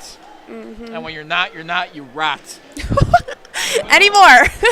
Exactly. Do you sleep on a cot? No, but I know I'll find my right spot. And trust me, okay. And trust me, it's not. We're out. We're here all night, right? You guys think we're funny? You should watch us more often. Here all night, here all night under the beautiful Saturday night light right here, trying to go insight. Well, anyway, it's gonna be I think like about 3rd down right here. As you're listening, Charles, a comedic prodigy, Richie, instead right now, along with Daniel Belowski, the professor right here. I stand corrected. Corrected and resurrected. But here we go. We're in the second He's here all night, folks. Literally, if the buyouts go down anymore, I don't know. We might be here until like 11 o'clock at night. Hey, you know what? At this pace right now, I wouldn't be surprised as Stone Cold Steve Austin would say, DTA, don't trust anybody. We'll see. Oh, we got a guy from the Beef trying to do the running man right now. Yeah. Alrighty, well, here come the Chicago Eagles trying to figure something out. What they can muster. I'd be really interested in this one, folks. Really interested. I think they can do it. I really do. Yeah. Well, anyway, here come the Omaha Beef as they're going to get the ball at about Well, we do have the mixed match, though. We have Landry over here with Jeremiah Oates. I believe that's a foot difference right here. So I hope they do not throw high to him. All right, well, here come the Okay, they Omaha looked his way, but Beef. now he's pump faking it. Kev's not paying attention. And almost nearly got picked right there by the Chicago Eagles, and that was Chris Perry who almost made a gallant effort and picking that off. Kev was close too, but Kev wasn't paying attention. Kev right now is on, and I call him Kev because he's the guy that always refers to himself in third person. So he has the whole team calling him Kev. Kev is just so interested and so wanting those tackles right now that he didn't even look up for the ball. Had he done that, he probably would have gotten that interception. Yes, indeed. Well, it is fourth down. Let's see what the Eagles can dial up right here. Mel Hay definitely keeping a nice, good bird's eye view as he is the head coach / defensive coordinator. Here we go. There's Omaha Beef going to try and kick it. Let's see. I mean, they got a pretty good reason. I don't blame them. Why not put him down a little bit more while he got the chance? Kick. Whoa! Blocked by Dante Ball. Ball with the tackle. Wow. See, they just need energy. This is momentum. This should help them. Offense needs to take advantage of this. That was a huge play by Deontay Ball. And like great Macho Man Randy Savage would say, the tower of power too sweet to be sour, funky lucky monkey, sky's the limit, and space is the place. And guess where that place is in? In the Omaha Beef's own territory, as they got the ball right there. And you know what's funny? Deontay came up to me and said, hey, I want to interview today. I looked at him and my response was, hey, you got to do stuff this game. And you know, with that play, maybe he can be that halftime show interview. Hulkamania, where are you, my friend? All right, well, we got the ball right here for the Chicago Eagles. This will be at the 19-yard line. And Chicago Eagles are definitely taking a little break out to the sidelines. We take a look right here at the Chicago Eagles. Only good news is it's only one possession game, believe it or not, after all that. Only good news? We're commentating. There's a lot of good news from that. No, there is. And you know what? I could deal with being down by 8 points. Here's the good thing, though. This is finally a good defense again. I know I've been one of the most critical guys saying this is a high-scoring league, but for them to only give up only 8 points so far in this half, that's pretty darn good. And we have 0. Like that's what's wrong. Again, but would you rather be down by double digits right now? Look at that. That's still not bad. Right, our offense just needs to score. Your defense is really kind of finally getting the message a little bit here. Keep us in it a little bit, just enough where you just kind of get in it. Yeah. And you know what? I'll take that as a moral victory. Ain't no moral victory when it comes to losing in sports. I get that. But at the same time, too, if you can find a way to minimize the damage, this is how you do it right here. I mean, and right now we got out in the field, we got some little challenge skills competition. Saw one person trying to throw it through the field goal post, missed. I don't know if you replay that lady with the red shirt. I think we should sign her.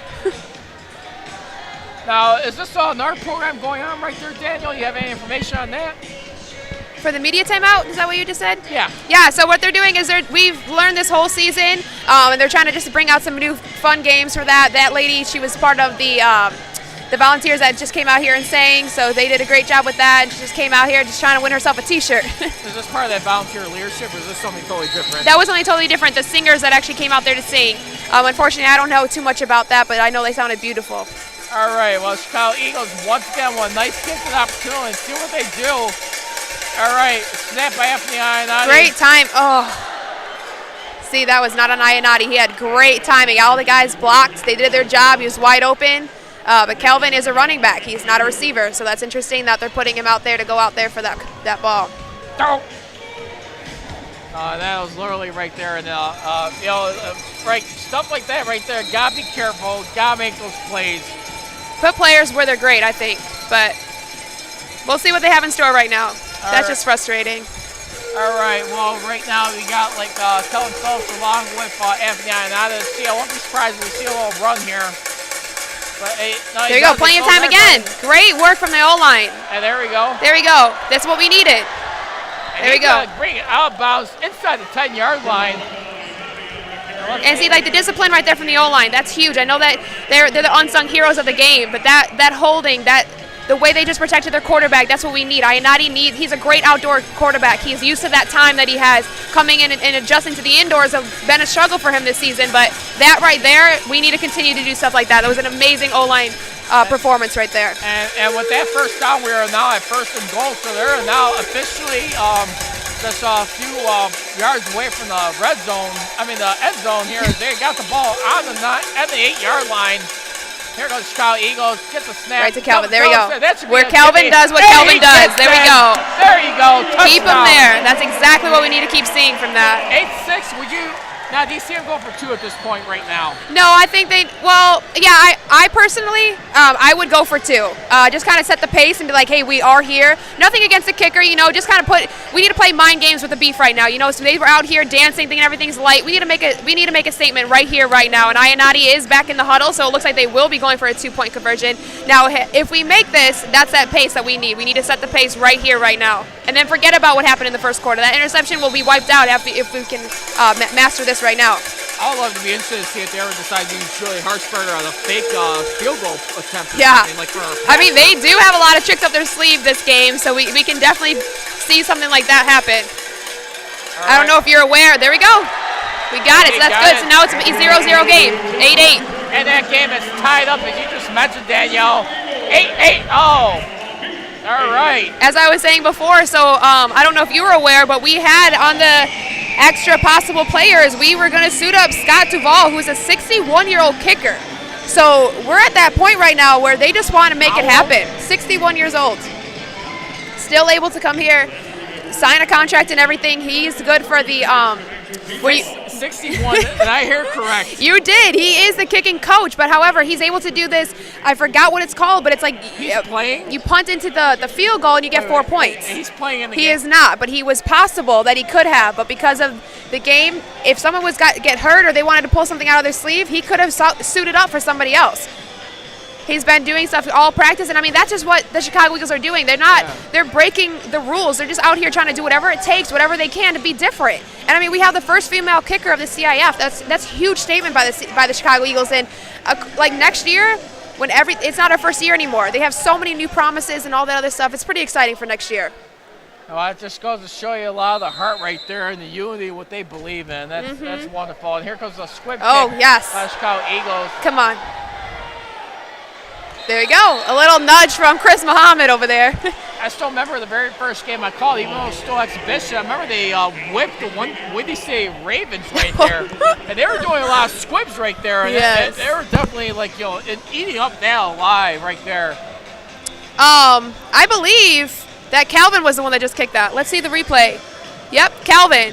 Calvin Phillips has also been doing a little bit of the squid kicking for us. It's Bloomington Edge as well against the the Omaha Beef 2 weeks ago. So they're trying to mix up how the Jeremiah Oates guy does it for the Beef. Just need a little bit more extra cologne on that ball that he kicked, if you know what I mean. All right. Well, anyway, they're going to have the ball first down. Still pretty reasonable. Pete, did you teach him this? they're still reasonable, position-wise right now. It is first down here for the Omaha Beef. It's going to be 1st and 10. Here it comes. Joshua Floyd getting set. He gets a snap. He looks down the field. Perry's on. Yep. Perry's on the new receiver. High to over Who is Farguson? Yeah, no longer. He couldn't catch that ball. So number 1, I forgot his name. Do you have? Which one are you referring to? The Beef? Yes. For what player? Number 1, I believe he's the new guy. That is Jonathan Brady, wide receiver. Yes, I believe. Zero. Zero is new as well on the team, but he's not on the line right now. But I was going to. Number 1 is a guy that they try to be used to a little bit, but he's not like a big threat like Jeremiah or Farguson is. Yep. Well, here we go. It's a second down right here for the Omaha Beef as they're trying to get something going. See what the Eagles can do defensively. After he finally get back in there, he's going to pick up a nice chunk of change right there. He's going to probably arguably get about 6 yards in the play. That's going to bring up third and about, I want to say, 4 yards from that play. They are looking at right here as we're going underway here with 4:04 left to play here. This time is winding down, but I'm liking what I'm seeing defensively. I've been crying for this all year long in defense. Thank you, Chicago Eagles. Let's see how true that could be. But here we go. The Omaha Beef away in the third down play. Drops back. Looking to the right every time. Throw. Wide open Makes at a Jeremiah nice complete. Oates. And that was a textbook pass right there. Just made that look too easy right there. As they are now on the 12-yard line. Let's see. No. Because see, that's the frustrating part, because why is he one of their best receivers? Why is he wide open in the middle of the field? Yeah. So that's where the discipline part goes to the defense. You have him in third down over there, then you give him a wide open first down. I just don't get that. I don't get how they're not seeing it. Of course, we're our bird's eye view and we can see it perfectly, but we don't play football. They should be able to see that faster. Yep. All right. Well, here come the Omaha Beef with the first Run down again. carry. And watch out now. As he he stretches it to, it looks like the 3, maybe 2-yard line. And Omaha Beef, they are back in business. Wow. I think, you know what, after having that game tied up, you know what, the Beef coach is saying, you know what, enough is enough. Yeah. We mean business, you need to stop tooling around here. All right, well, remember, unlike the NFL, the break of this period will be at the 1 minute, so we're over a minute and a half before we get to the 1 minute warning. Well, looks like the Beef are a score behind then. As Daniel Bilowski right here just doing a fabulous job. Thank you very much for the support here tonight. Thank you for having me. This is a lot of fun. Yeah, and he gets in there. That's going to be an Omaha Beef touchdown. Yes. If only the late Daniel Bryan was here doing this, man. A little yes chant once in a while. No. That's what's annoying about them. I do not like that cheer. But best believe, when we do it, when we get a touchdown, I'm putting my fingers up and saying yes, yes. Just trying to get back at them for all the times they've done that to me in my face. Hey, you know what? It's positive motivation, though. All right, anyway, here comes the extra point here by the Omaha Beef. Let's see what they do. It's a low snap. Did he get it? Yeah. And it's going to be 15-8, a full touchdown. Well, there goes me jinxing it right now. So now it's 2. That's all right. This is still pretty good, considering. I mean, you look at the pace, like where this Omaha Beef is scoring, though. I mean, it's like, I tell you what, nice start. I'm liking the improvements I'm seeing right here on the Eagles so far. Yeah, do they have a little character flaws? Of course, but find a way to keep it in here like this. This is pretty darn impressive right now. 15-8. Yeah, they're doing a pretty good job with that. That drive was kind of frustrating. You know, they hold them so well, and then once they get into the close by the red zone and near the end zone, it just kind of seems like it's a lost cause for the Eagles. We just have to get better with that in tonight's game, because there's no reason it should be 15-8. You know, I mean, the Eagles have just done so many things. I mean, you see a deflection, you saw a sack, you're just seeing so much stuff going on our side, but you look at the scoreboard, it's not fair, and then showing the testament of what the Eagles are putting in. You know what, man? You know what? I'm really starting to get a little spooked here with the Eagles a little bit. It's like, you know what? There's mind games going on in the Eagles, too. How the heck do you have a Bloomington edge symbol on both end zones? Okay. To be fair, because of everything that's happening, the turf is gone. So they had to hurry up and grab what they can. The kick went on the board, so that's technically out of bounds. Anthony Hughes was trying to grab it. But, yeah, I mean, that's what is not fair. I mean, yes, we have a Bloomington edge end zone. I'm sorry, Daniel, but I have to incorporate a little Charles Barkley on here. That's terrible. I'm sorry. I don't do that. I'm trying to. Hey. Maybe we'll have the edge tonight. I'm not pointing fingers, though, but you pointed them. Hey, You know what? They got pointed, they got jointed. I mean, everybody can clearly see that. We didn't really have to talk about it, but since you want to talk about it, yes, we no longer have the turf that we had in the beginning because there were things that happened and people are no longer here and took things that were theirs. So that's why we have this board now too that has fallen at least twice already. So things that are happening, but as you can see, the Eagles keep going. That's what's huge. Like, yes, we have, in the beginning, we had a Venom end zone. But it is what it is. We keep going. There we go, flag. All right, well, let's see. Should be on defense. No, I think it's going to be on offense. We'll see, because someone must have moved right there. Beef are pulling it out. Dang it. I was hoping. Yep. See, discipline. Yeah, no, that's true. I find a little. Sorry to point that out though, but I couldn't help but notice this with my eye right here. It's just no offense. I mean, you don't need to strip a man of their dignity. I don't get that. Well, anyway, point taken. Though we're gonna resume play here momentarily as the Chicago Eagles are huddling up here. They're at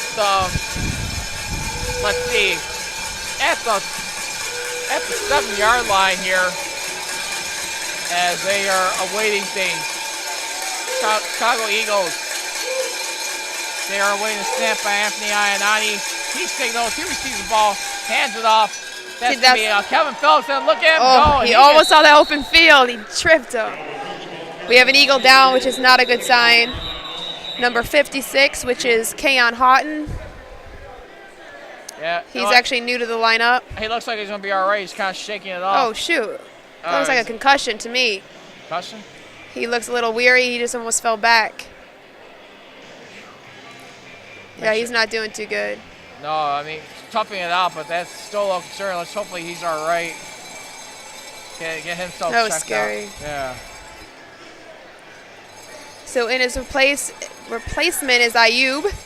Ayub Amidah. He had one of his best games, in my opinion, 3 games ago when we played, I believe it was Omaha Beef. He was playing both sides. He played offensive and D-line. He was doing amazing. As if you read my article, a little shout out to myself, he did amazing. He had, I think it was like 10 yards lost for sack. He did a really, really good job. But if you don't believe me, go read my article. Where can we find your article at? Where can we look it up at? You can look it up on the Facebook page of the Chicago Eagles. How about on Twitter? You tweet out at all? Yes, I am on Twitter. My name is Danny with an I, so D-A-N-I Belowski, nice. B-I-E-L-A-W-S-K-I. Nice. And yes, you can follow me on Twitter. Thanks for that shout out. We shall. Alrighty, well, here comes the Chicago Eagles trying to make some movement. Again, though, right now the concern is with the Eagles, the player who was just limping off. You mentioned might have just been a concussion right there, guys. That was Kenyon Houghton. So he's right now, that's the offensive lineman right there. So that's the 1-minute warning right here, folks. As we're live here on SportsHouseChicago.com, Daniel Belowski, she's going to be going down to the sideline as we're getting closer to halftime. So we're going to get ready to finish this thing off. We got a minute left here. So the Omaha Beef, they're huddling up at the field. And just to recap what happened earlier in this game, very opening kickoff.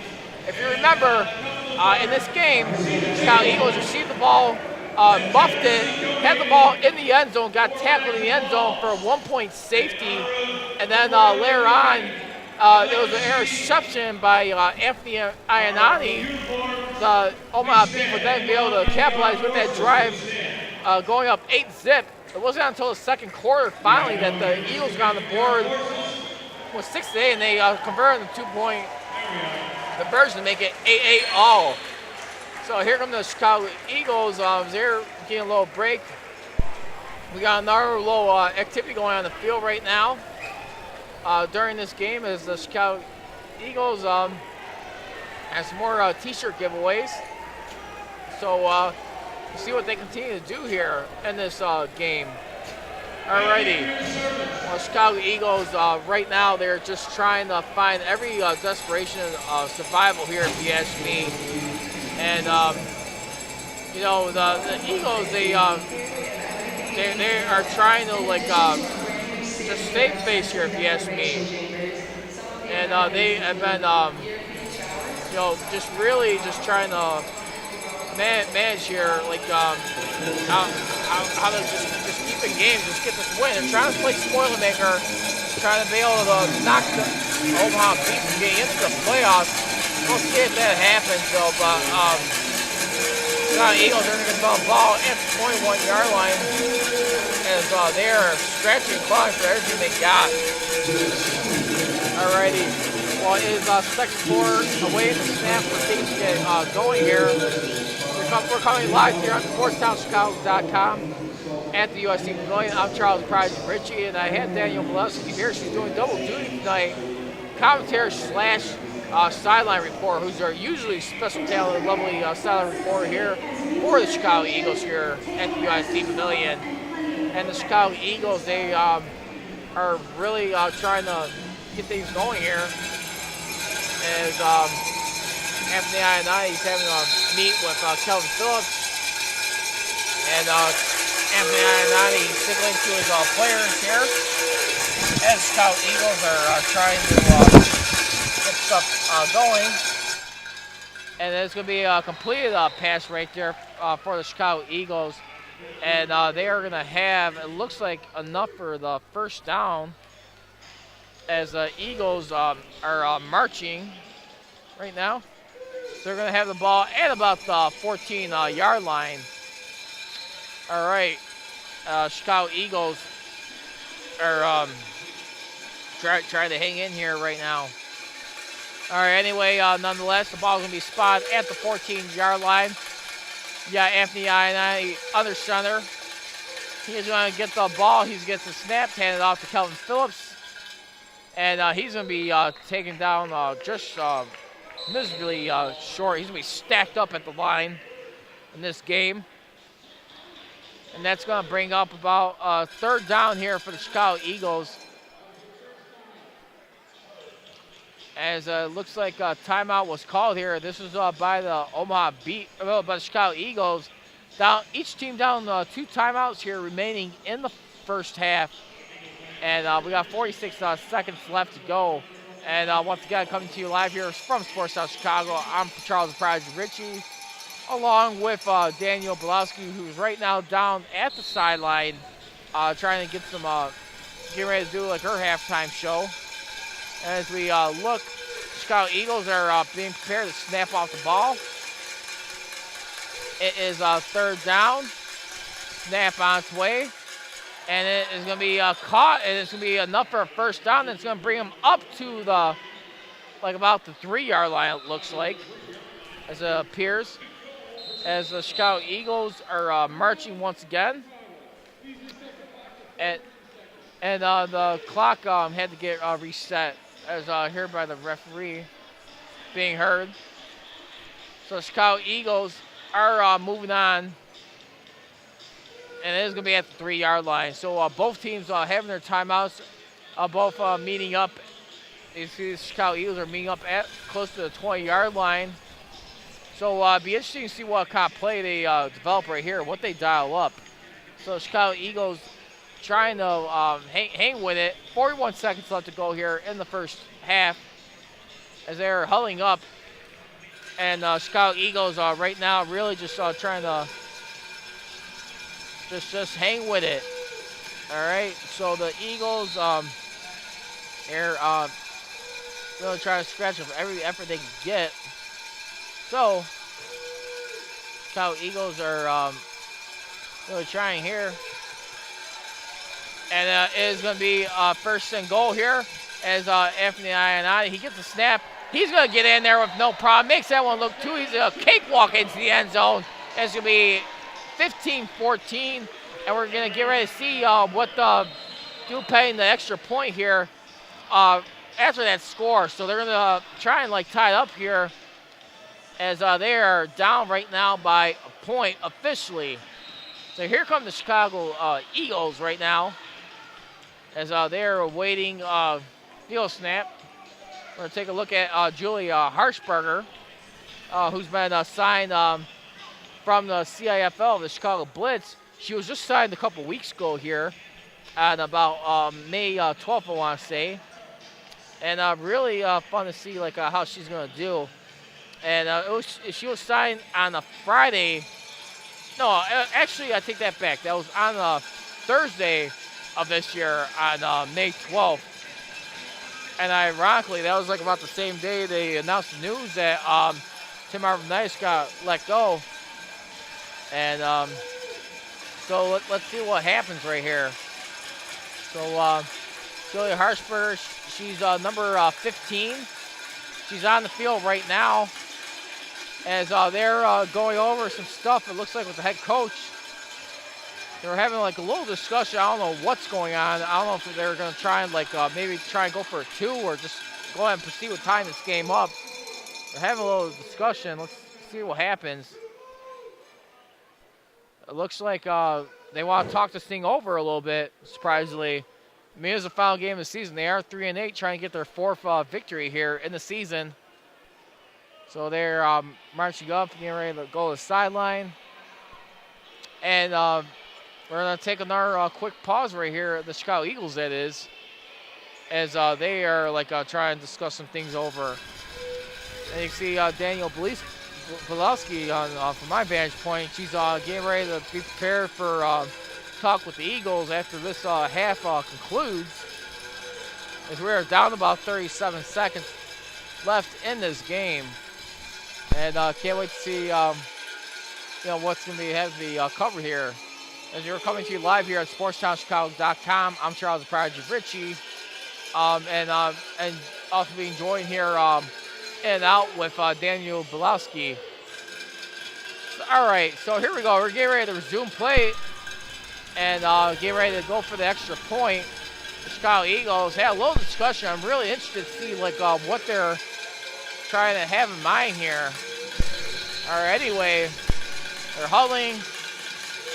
All right, it looks like they are going to go for it. I will not be surprised there's a fake here. I'd like to be a fly on the wall for that conversation. Anyway, we're awaiting the snap. Kick is down. And it is good. And she is money on that one as we are all knotted up at 15 all here in the first half. Coming to you live on SportsTownChicago.com, live from the UIC Pavilion. All right. Well, now we're finally got a tie score here once again as we're down to about 37 seconds left to go in this first half. And the Chicago Eagles really, like I said, I really believe like defensively they've been just doing a stellar job just hanging in here throughout. And they've just been really just trying to find out their rhythm here. But I will say this, though. The Eagles right here, for the most part, they have definitely got it going right now on these last couple of plays. And it continues to be, the running plays that do it, though. It's, you know what, I'm seeing a lot more running play than anything that's helping this. Kelvin Phillips, and you got, of course, Anthony Ionati. I'm not complaining, though, but at the same time, I am getting a little concerned right there. It says, like what you're doing right here on the Omaha Beef, how you're shutting down this team, like passing-wise. And that's really one thing to keep an eye out here, folks. All right, well, the Chicago Eagles, they are setting up the ball to get ready to be kicked off. Snap. Squibber. As it is being a little muffed about they're going to be tackled down inside the 10, so it's going to be about the 8-yard line, it looks like. And, let's see what happens here.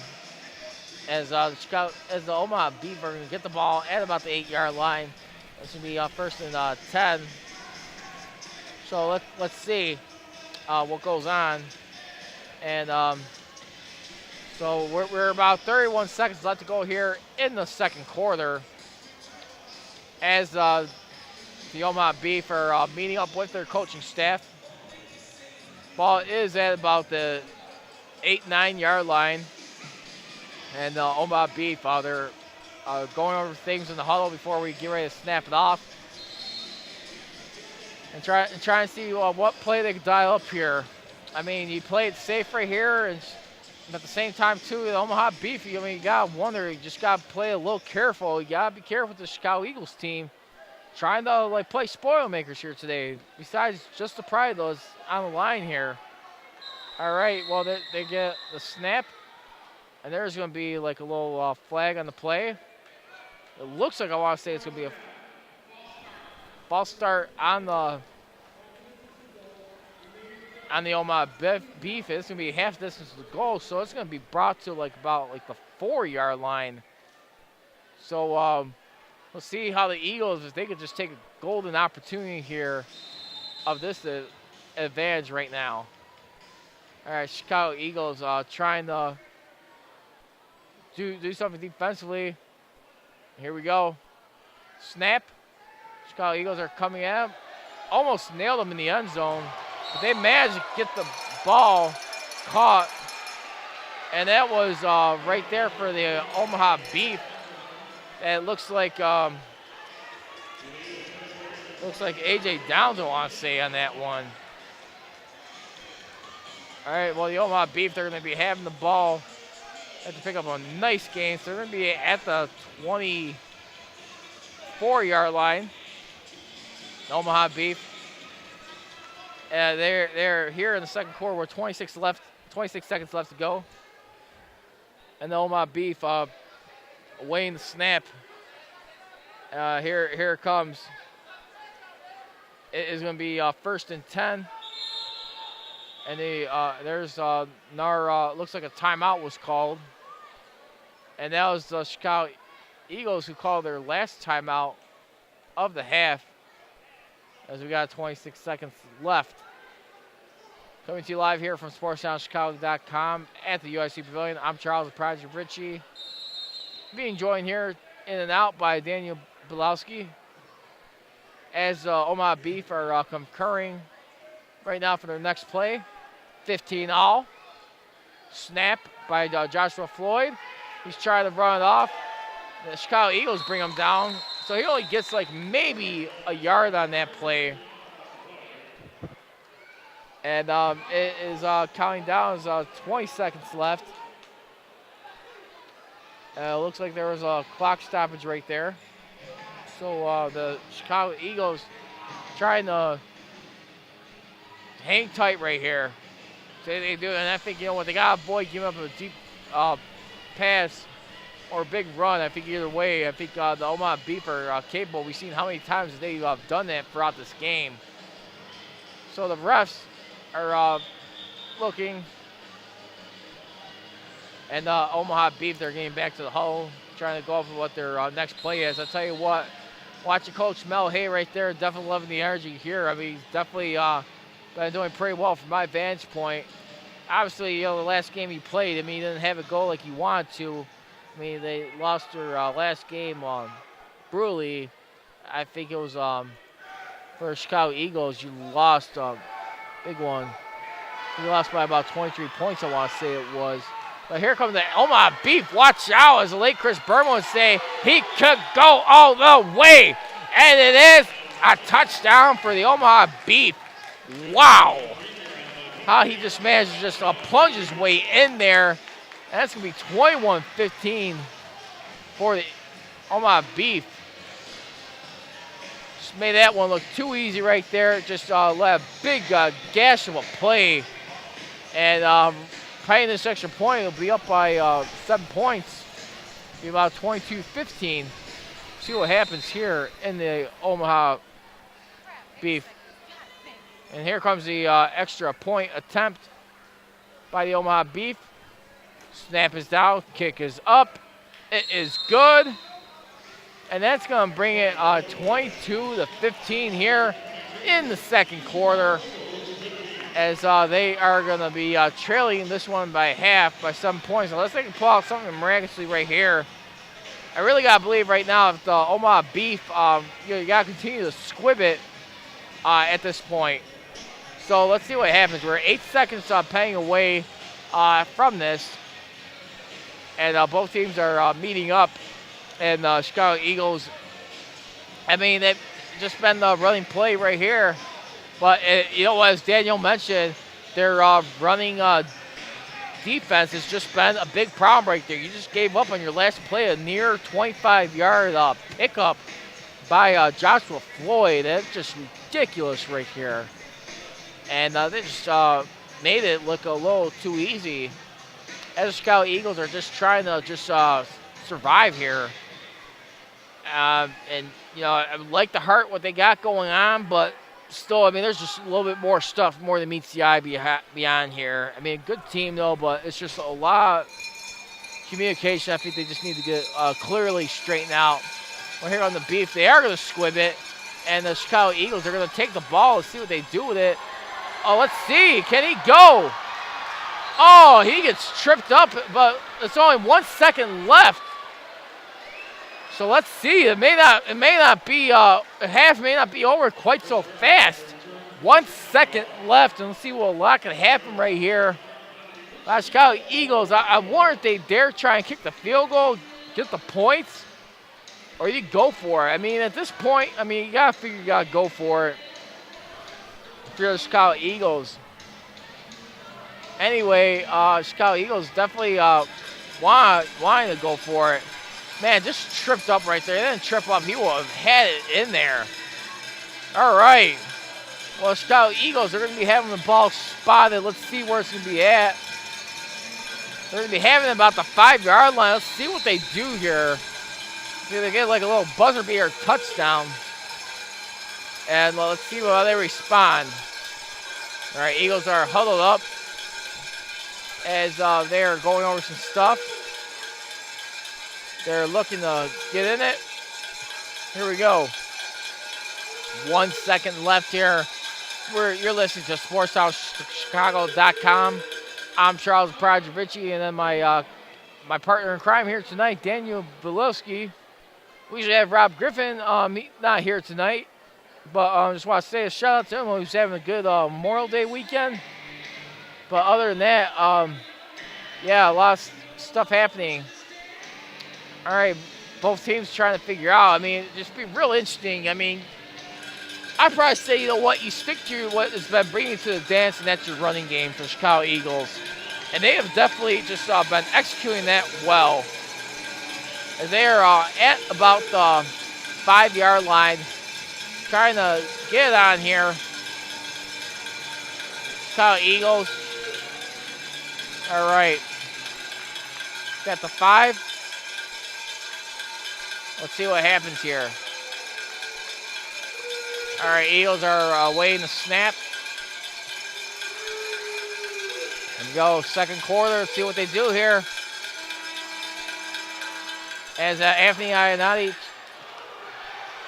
dancing around. Let's see what he does. No, it's going to be knocked out, swatted down, incomplete. As that's the end of the first half here in this game. As we're going to be going to half, 22-15. Chicago Eagles are going to be trailing by a full touchdown here in this first half. You're listening to SportsHouseChicago.com here at the UIC Pavilion.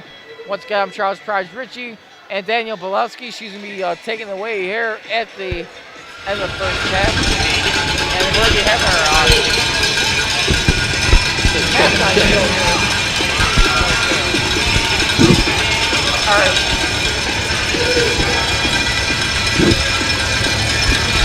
All right, so we're going to be looking up there.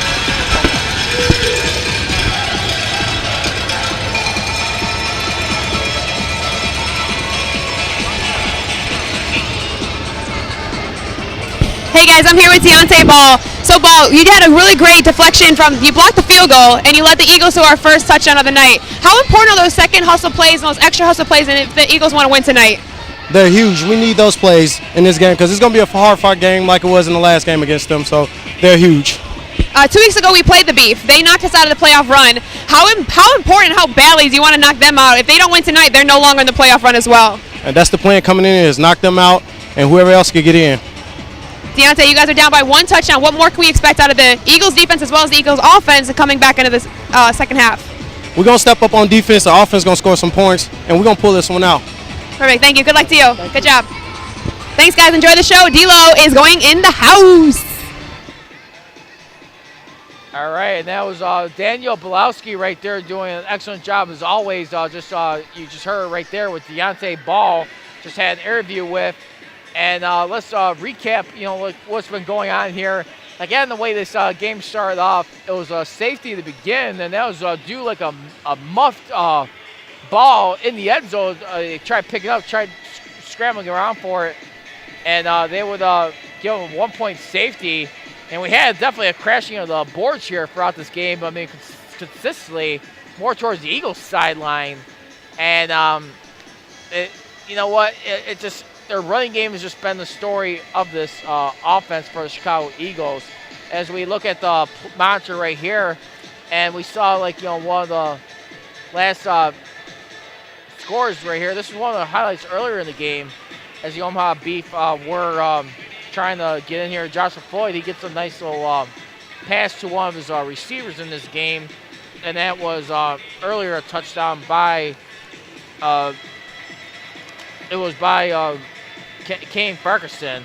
So Chicago Eagles, they're going to be trailing this one at half.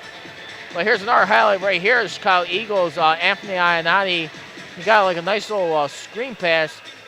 And this was one of the drives that was earlier in this ball game. And then, there's one of the plays where they eventually had a fumble. But here's one of the key moments of the game, as you can see right here, as Kelvin Phillips got like a nice, like a 10-yard that looked like a touchdown, 8-yard run. I mean, look at this beautiful handoff and the blocking by that offensive line. Just swept it over to the right, was just able to just make it look too easy. And they would eventually tie it up on the two-point conversion. You can see right here. But with Anthony Ionati diving it in there. And again, you have these offensive blocks, your offensive line, just trying to set the tone and get you in the zone. And then later on, as you can see right here, the Omaha Beef, they had the ball right here at the 3-yard line, gets a nice little runoff, and was able to get that in there with no problem. Made it look too easy, as the Omaha Beef, just a man pay. And you know what? It's no secret why they're up in this game, as they had for this score going on. They are leading by this touchdown, and that was Jonathan Ray on the last play. But now back to Chicago Eagles, and this is one of the things that eventually ended up helping them tie it up for the half. It was another run by Anthony Ionati, but then look at the play by Josh Floyd. He's saying, all right, you know what?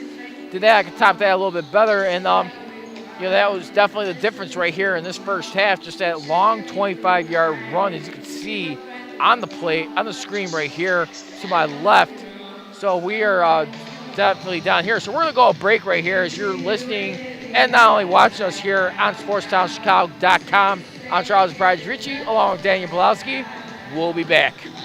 Illinois Center for Broadcasting is now the Illinois Media School. We've been an institution in the Chicagoland area now for 30 years. Because the broadcasting world is always changing, so are we. Not only are we teaching radio and television production, but now you can learn all aspects of the media industry, like web design. You can even specialize in TV or film, sports broadcasting, and even sales. No matter where you are in the Chicagoland area, we have a campus near you. The Illinois Media School. Be on TV, be on radio, beonair.com.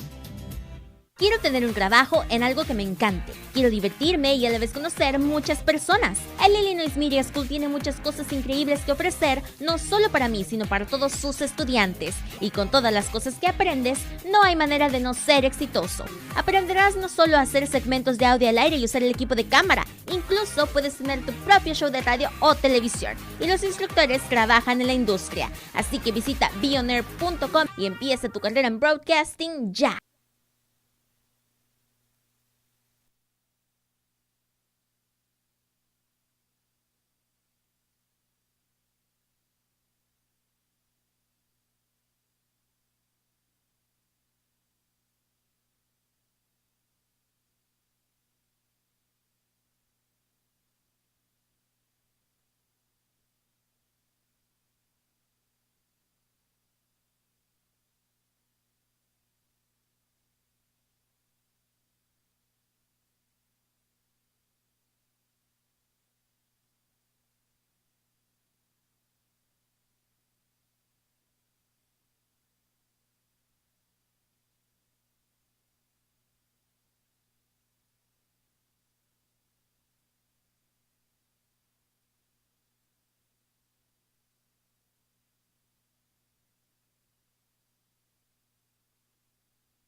Here at the Illinois Media School, we know you love sports.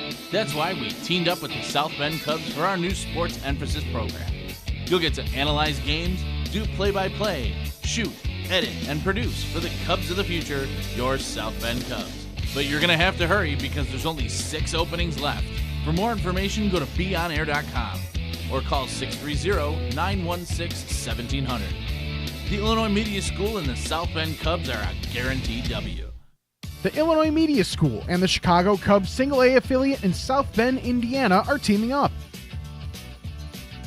Be a part of all the action with the Illinois Media School's new sports broadcasting emphasis program.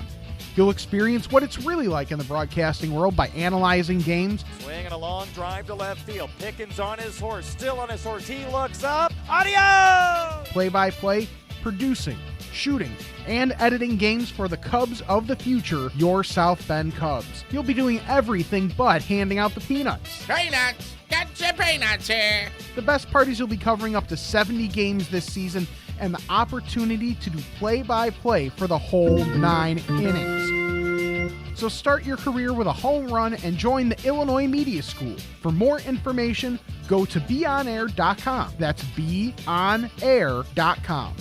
The Illinois Media School and the Cubs. Now that's a winning combination.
The Illinois Center for Broadcasting is now the Illinois Media School. We've been an institution in the Chicagoland area now for 30 years. Because the broadcasting world is always changing, so are we. Not only are we teaching radio and television production, but now you can learn all aspects of the media industry, like web design. You can even specialize in TV or film, sports broadcasting, and even sales. No matter where you are in the Chicagoland area, we have a campus near you. The Illinois Media School. Be on TV, be on radio, beonair.com. All right, here we go, guys. Here we go. Let's go. Float 60. Float 60. Ready? Have you ever wanted to get away? And no, I'm not talking about some expensive vacation, but a place where you can go just a few short steps from home and release all that stress and tension. Well, here at Float 60, you can do just that. Welcome to Float 60. Here we have everything you need to relax. In addition to our brand new state-of-the-art sensory deprivation chambers, some of the amenities include European showers, soft cotton towels, a comfortable robe, and much, much more. The float tanks are set precisely at skin temperature, so you get an experience like no other. I find an environment free of distraction that enables my body truly to relax, heal, and focus. This was actually my first time floating. I was so relaxed, I couldn't even feel where my body began and where it ended. It was as if I was floating in air. There are so many benefits in floating for the athletes. You're essentially taking pressure off your joints, decompressing your spine, and then allowing your body to absorb all the magnesium sulfate. Any athletes out there like myself, or anyone in need of some simple relaxation, stress relief, or full body therapy needs to come check this place out ASAP. And don't forget, Float 60 has Muse meditation, take-home Epsom salts, and plenty of float packages to choose from. Thank you.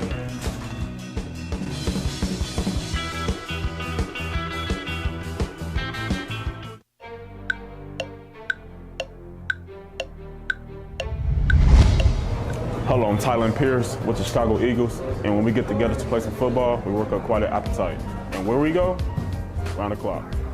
At Round the Clock, we strive to give you the ultimate family dining experience. We believe that delicious food, an inviting atmosphere, and excellent customer service are what every customer deserves. Our meals are made from scratch, paired with our hot out-of-the-oven rolls, homemade soups, and freshly baked desserts that all come together to create an unforgettable dining experience. So when you get hungry like me, no matter what time, day or night, their family-friendly staff will have you covered, round the clock.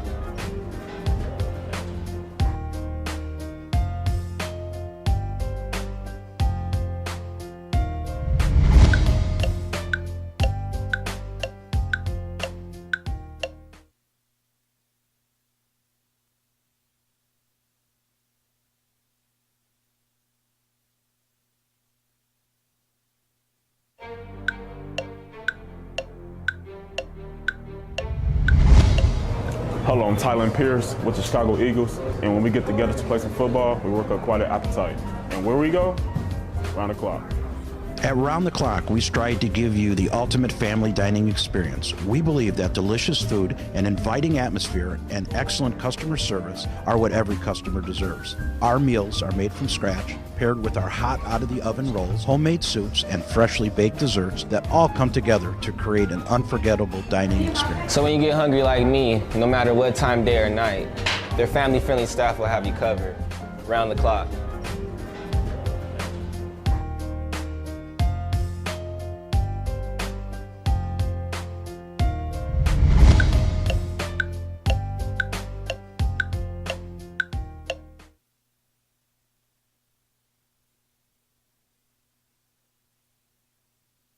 Zonas, Illinois Media School tiene muchas cosas increíbles que ofrecer. No solo hacer segmentos de audio al aire y usar equipos de cámara, e incluso puedes tener tu propio show de radio o televisión y ser exitoso. ¡Llama ahora! Este programa especial te da el camino rápido al entrenar en la industria y puedes tener tu propio show en solo semanas. Illinois Media School. Llame al 630-916-1700 o visite beonair.com/Lombard. ¿Quieres tener un trabajo en algo que te encante, que sea divertido y conozcas a muchas personas? El Illinois Media School tiene muchas cosas increíbles que ofrecer. No solo hacer segmentos de audio al aire o usar equipo de cámara. Incluso puedes tener tu propio show de radio o televisión y ser exitoso. Llama ahora. Este programa especial te da el camino rápido a entrenar en la industria y puedes tener tu propio show en solo semanas. Illinois Media School. Llama al 630-916-1700 o visita beonair.com/Lombard y empieza tu carrera en broadcasting. How's it going? My name is Edgar Ibarra, and I'm very grateful for all the knowledge I received at the Illinois Media School. My 15-year career in radio has been a dream come true. I'm a radio DJ, I'm on the air, and I get to be a program director for 2 radio stations in Wisconsin. My dream became a reality with the Illinois Media School. Illinois Media School is a great school with great teachers and former students now working in the industry today on the radio stations you listen to and on the TV stations you watch every day. Illinois Media School. Check it out. For more details, beonair.com. I couldn't have said it better myself. This is Jonathan Hood, instructor at the Illinois Media School, formerly Illinois Center for Broadcasting. So many reasons for you to consider Illinois Media School: financial aid for those who qualify, real-world hands-on experience, internships, and so much more.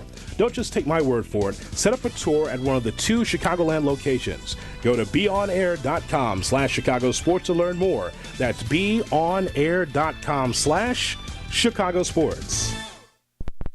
Out of all the schools I applied to, Illinois Media School was the first to personally guide me through the financial aid process. Not only did the school offer classes in my field, but hands-on experience with all of today's modern broadcasting equipment. Illinois Media School gave me all the tools I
¿Quieres tener un trabajo en algo que te encante, es divertido y que conozcas muchas personas? Illinois Media School tiene muchas cosas increíbles que ofrecer. No solo hacer segmentos de audio al aire y usar equipos de cámara, e incluso puedes tener tu propio show de radio o televisión y ser exitoso. ¡Llama ahora! Este programa especial te da el camino rápido al entrenar en la industria y puedes tener tu propio show en solo semanas. Illinois Media School. Llame al 630-916-1700 o visite beonair.com/Lombard.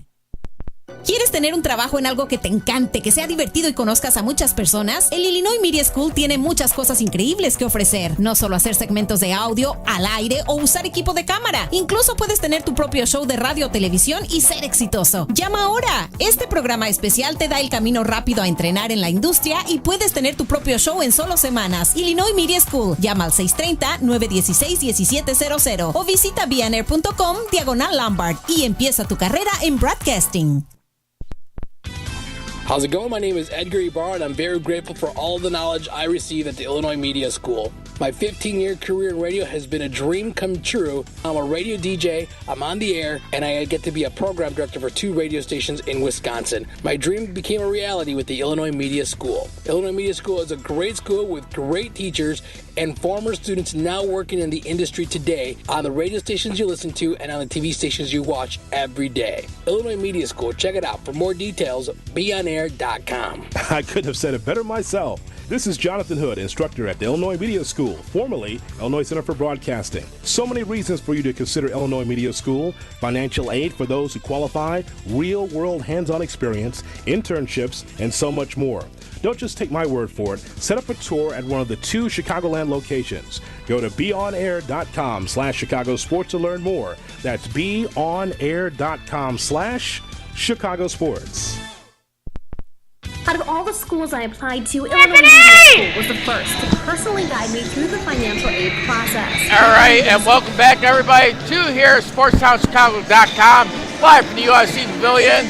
And we are getting ready to kick things off here momentarily. As you just saw, while Daniel Bilowski was down on the field getting ready for a halftime, man, how quickly that turned around. You had the game tied up and gave him a huge 25-yard rushing play. But I've been saying, like throughout this game, watching this, look, the Eagles, it's just been their running game on offense. Hardly anything with the pass. They got a few first downs, but it really goes to show you, it's like they want to stick to their arsenal right there. Exactly. And they'll live by the story, they'll die by the story of Phillips and Ionati running the plays. Yeah. We have to mix up the options a little bit coming into the second half. I was going to talk to Deontay Ball, and like he said, this game means a lot to them. They want to knock out the Beef because they knocked themselves out 2 weeks ago. So the defense have to keep trucking, and like 87 just did again, Dyron Dye, man, he's on fire. He just is sparking up the defense, and that's exactly what we need to get the offense back on the field. All right, well, here comes the Omaha Beef. Once again, field position. I feel like, this is a big contribution to why the Eagles, they just been struggling here as far as return. It is a short field, yes, once again, but here we go. Joshua Foy getting the snap as first down. He's going to run to it, and he gets a nice open pass, and that's going to be caught and more as he gets it inside the 8-yard line. Omaha Beef trying to set a statement right here, trying to separate, trying to go for the playoffs. I think you need to start Now you start managing at this point. I know it's way too early, though, for the second half, but this is where you got to start setting the tone once again, though. All right. Well, they're huddling up there at the 8-yard line. The Omaha Beef, as Chicago Eagles really see what they can just do defensively. Just watch out here. I wouldn't be surprised if they go for another running play again, but it looks like I think they're going to throw to the left. Yeah. Oh, you're right. Running play. And it looks like he may have got it. I think the referee's moving him short. Let's see if we can take a look at the video monitor. Here comes the replay right here as we look. Look at what happened right here. Gets the ball handed off. As you can see, he's going to be running. And let's see where his knee hits. He was short. He should be short. It looked like his right knee hit short before the ball even got anywhere near that chalk. So it's going to be more at the half-yard line right now. Yeah, and this is what's frustrating because it's basically, there's a couple yardage, half a yard, but what does that mean? All right. Touchdown. Well, so much I was just going to say, never mind, but all right, well, the Eagles doing Daniel Bryan, the yes chant. We see we got a WWE fan right there. Making me go crazy. Crazy and lazy on never mind. But here we go. Optimistically wise, it's like Omaha Beef. They're taking a lot of beef with the Eagles, if you know what I mean, in this game. All right. Well, getting ready to snap the ball off. Block the kick. Block it. Yeah. Like we need something like that right now. Snap is down, kick is up, it is good. And that's gonna further increase their lead to a 2-digit game. And really gotta be careful right now because you know what? Earlier on in the season, when the Eagles were losing some games, they were losing some close games. And like I said, I just feel like after a while it catches up with you. We know the heart, what they got. We know the characters that they got. But again, you start to wear down a little bit, and I think you kind of sense a little bit of inner frustration. Yeah, but you have to remember, I get where you're coming from, but this is a new team. This is not the same team that we saw 5 weeks ago. What you're about to be saying is about when is it enough and that stuff. But there's only 7 originals, 51, 20, 23. All of them are new, so they shouldn't have that excuse. They should be able to come out here fresh, spunk. They haven't played a full season like the originals have. That's what we need to see is more energy and more momentum struck plays. No, definitely, and I see where you're coming from. It's just there's just a lot of shakeups where you have to do that, and I think as a fan, you're kind of hoping to see something like that change. But again, no excuses either way. But it is, all due respect, take it a little easy on them. But we'll see what happens right here. Yeah, I still give them a lot of credit to be out here. They're out of the playoffs, and they're still out here. I know the game still goes on and all that stuff, but we are seeing some good plays. The problem is they're not stringing them together to where a defensive guy could sit here and get an interception, and then we're going to get a score on offense. So once we string them together and not just have a great interception and then an interception, both ways. And here comes we have Chris running into his own guy. That can't happen. He still technically never was tackled, but they blew the whistle on the play. All right. He should be blocking the beef, not an eagle. Yeah, and that was right there for the Chicago Eagles. That was Chris Muhammad, as you just pointed out there. A pretty darn good run. And then also earlier, before the half, though, too, almost had a touchdown right there. Tripped up himself, inside the 5. And that was a little killer play right there. That was towards David Jensen, correct? When they threw that ball? Yeah. I believe so. Hey, any word when you were down there on number 56, Kenyon Houghton, any word on him? How's he doing? Yeah, I just got basic little feedback. They weren't too specific as to what was going on, but they said that he should be able to return back in the game. We see Jabari Buckley back in the game. Number 63, he went out because of his knee. He got retaped, and he's back. But you do see a little bit of a limp, but I think he's just going to suck it up until the end of it because this is his last game. He might just suck it up and get some extra film, but if he's hurting too much, obviously we have to make that adjustment and put Ayub back. Ayub is in it right now, so I don't know. Maybe Brian Glenn would be his sub. I'm curious. I wonder if the CPIFL has any sort of all-star game at all, kind of like the NFL with the Pro Bowl at all. If the CIF, you said? The CPIFL. I wonder if they do okay. festivities like that. I don't think so, but that would be a good idea if they started that. Here we go. All Boykin and completion. And that he looked like he had it there for a second, but it was incomplete.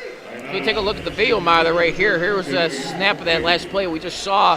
Anthony Ionati, he gets the pass. It's a great throw. Yeah, and I think let's see where it was. It was a bad angle. He just didn't hold the ball in. It touches your fingers, you should be able to catch that. It looks like he tried catching at the tip of his fingers the way he was trying to get in at it. Yeah. He probably misran there, was a little underthrown. But anyway, here comes Anthony Ionati dancing around, scrambling around. Oh! Nice! Nice little, oh, I didn't know Ayub could move like that. I think we could call that a somersault. What would you give that? I think I would give that a 10. Yeah, no, you know what? Hey, you know what? You avoid the attack, you minimize the damage right there. You know what? He got stuck in the air too. Hey. Remember, pretty impressive. Like they always say, action causes a reaction, right? Yes. So there we go. Ball's going to be spotted at the 50-yard line. So, you know what? Turn negative into a positive. Good. Now back to excuse me. You all right? Yeah. It's a little dry up here. No. Don't worry. Oh, there we go. The water just poured it up for Calvin Phillips again. I think he got the first down. They're moving the chains. No, you know what? It's almost been like a theme today. I was like, we're doing our one show today on Chicagoland Sports Radio. The one guy was doing the updates, and it was reading stuff for the White Sox. and I'm not saying what's going on over here, but and I'm not doing anything intentional, but it's just like the little cough sign. So I'm not indicating anything, so don't read too much further into that. Okay. But it is a 3 wide receiver set. Let's see what they do right here. It looks like they're going to go pass after. Great. Look at the holding. Or the blocking, I should say. Great O-line. Ionati, unfortunately, though, is throwing to the right with all the defenders on the right side as well. So threw out of bounds, which is good. Yeah. You get another chance. Second down. Yep.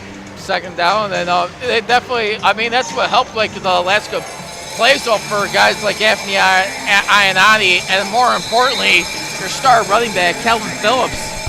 I mean, how many yards has he got rushing for the year so far? He actually has 609. That's not bad. Well, a total of 561 because he lost a couple. So a total of 561 yards for Calvin Phillips. And he was out, I believe, 2 to 3 games or 2 games. He played 9 games.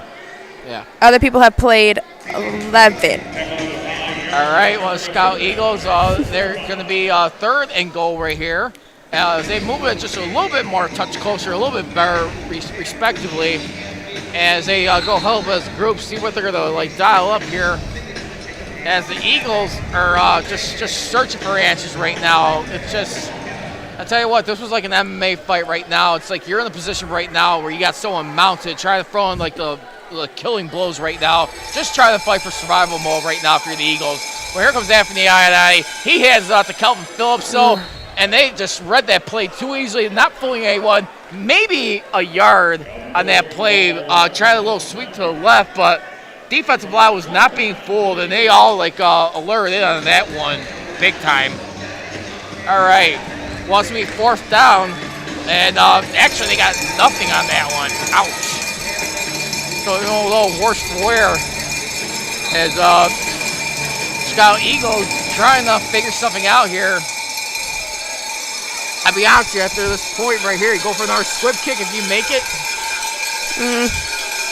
No, I don't think so. I think push him back. All right. Well, you don't need to give him any more good field position. See, why? Like, as you can see right now, and the replay will show it, we have Calvin Phillips and Jordan Boykin wide open on the left side, and he continues to throw it to Stacy with 3 defenders on him. You know, that's the smart stuff the not smart stuff that needs to be stopped.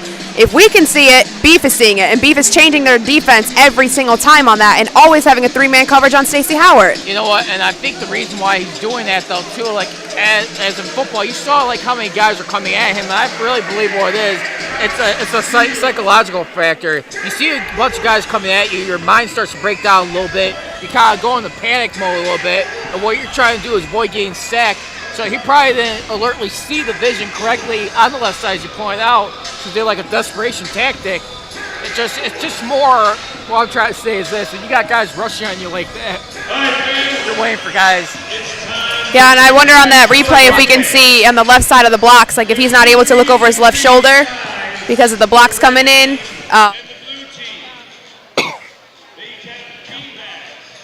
Looks like something with hula hoops. Yeah, excuse me there.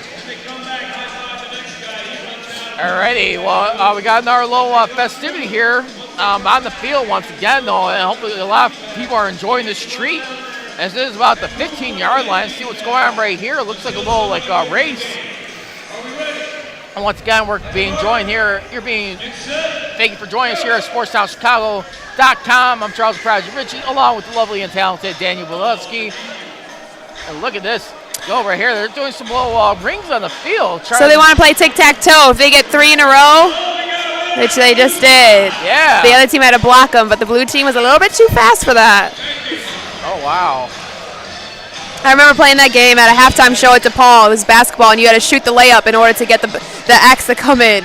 I actually won that game. I was pretty excited, but I was really embarrassed. I'll be honest, no offense. Isn't it kind of like ironic though when you have like a little friendly competition or whatever? You're always seeing like a lot more consistent colors. A red versus a blue team, for crying out loud. It's tradition. Think about it. You have family double there. I don't know if you're probably going on American Eagle at Six Flags. It's just, you know what? I still love stuff like that. Yes. Red and blue. I love it. Gotta love it. Hey. America's red, white, and blue. Transformers, red and blue. Decepticons for the red, blue for the Transformers. So you really love red and blue. Are those your two favorite colors? Black and gold, baby. Black and gold. My proof is... I actually did see your Facebook picture. It did have black and gold in it. All right, Well, pass is going to the right black and side. yellow, that's my guy Anthony right Hughes is there. Ferguson was smart putting the ball out of bounds because he did not want to get hit by Anthony Hughes. However, that was his first down. The man, the myth, the legend, whatever else you want to say, save it for later, please. Yeah, I was going to say. Yeah. Maybe not. He's definitely a respectable guy, and player-wise. Player-wise, maybe. We'll save that argument for some other time. But I heard worse, and believe me, we lived it, we saw it. All right. Well, to be continued. All right. Ferguson with the first down now, so we're going to see what the Beef has to offer again. It looks like, what do you think? I think it might go to Jeremiah Oates on the right side, but I'll probably say right now you got to lead like this. You protect the ball, so you continue to pound it down their throats with the ground game. Run to the right. There you go. Tripped up himself. I just, you know what? You got to lead right now. You're trying to make the playoffs. I mean, you just control the ball. You manage the clock right now if you're the Omaha Beef. Yeah, we still got 2 more full quarters left to go, but I think you want to start just kind of just like playing it smart. Even if you got to do a little couple short passes, just enough to manage it, move the chains, get the first down. Time of possession, I mean, it's still like one of the basic formulas at work in football right there. And there you go. Thank you. You're welcome. So it's just, you know what, I'm still, it'll never ever stop, having a good fundamental or a place in the game for football like that. That's what makes it fun. That's why we watch it. And there's a flag on the play. False start. Offense. On the Omaha Beef. That's good for them. We need to push them back, and we need to force the fumble. If they're going to keep running it, we have to be reaching in, getting the ball out. We need some momentum for the offense to drive back in because that kind of left us dead that last drive. I know Pete's going to kick me for saying this, but I've learned this from like a cousin of a rival school of ours who's from Mount Carmel. But, one thing I will agree with, he always used to say this, push them back, way back. I don't mind that. So shout out to that guy. Oh, look at this. Completely up the field. Wow. Trying to gang tackle. Anthony Hughes went for the ball. Thought he fumbled it, but he did not. And just another tough break. As you mentioned, they just been exposing them on this run defense. And just, it's frustrating. Man, I'm really curious to see, when next season comes up, really wondering I just love being on the fly on the wall and see what they're going to be making here. I mean, I look forward to next season because we learn a lot as a team, as an organization, good things, bad things. And it's hard, to, like we said, the beginning of the game. That's huge. I play sports all the time. I understand how big momentum is, but at the same time, you have to suck it up and you have to find a way. And the Eagles have to find a way right now, if they want to continue in this game, because the Beef are not going to stop. They're going to keep pushing down on the gas pedal. All right, Omaha Beef, 1st and 10. They it's wide open. It, and they're getting it. That should be enough for a first down. It's right at the sticks. And, yeah. Or wait. Is it going to be? No, it's fourth down. Now this would be huge if they can stop them right here. That would be making a statement. Hold off on flashing those kicks until you move the sticks. What? Don't flash off the kicks until you move the sticks is what I'm trying to say. Well, you did say that, so thanks. I'm just translating in a little simpler, more term for you to understand. That's all. Okay, I appreciate that. No problem. Breaking it down. All right. Well, they're only short by a yard. Here comes the ball being set. Joshua Floyd trying the quarterback sneaky. He's going to get it. They're trying to strip him. They almost fumbled it. Let's see. They're fighting for the ball under there. Ball trying to make some extra hustle plays like he did in the first half. Not good enough, though. Yeah, and I don't know about you, but right now, if you go down one more score, it just... Yeah.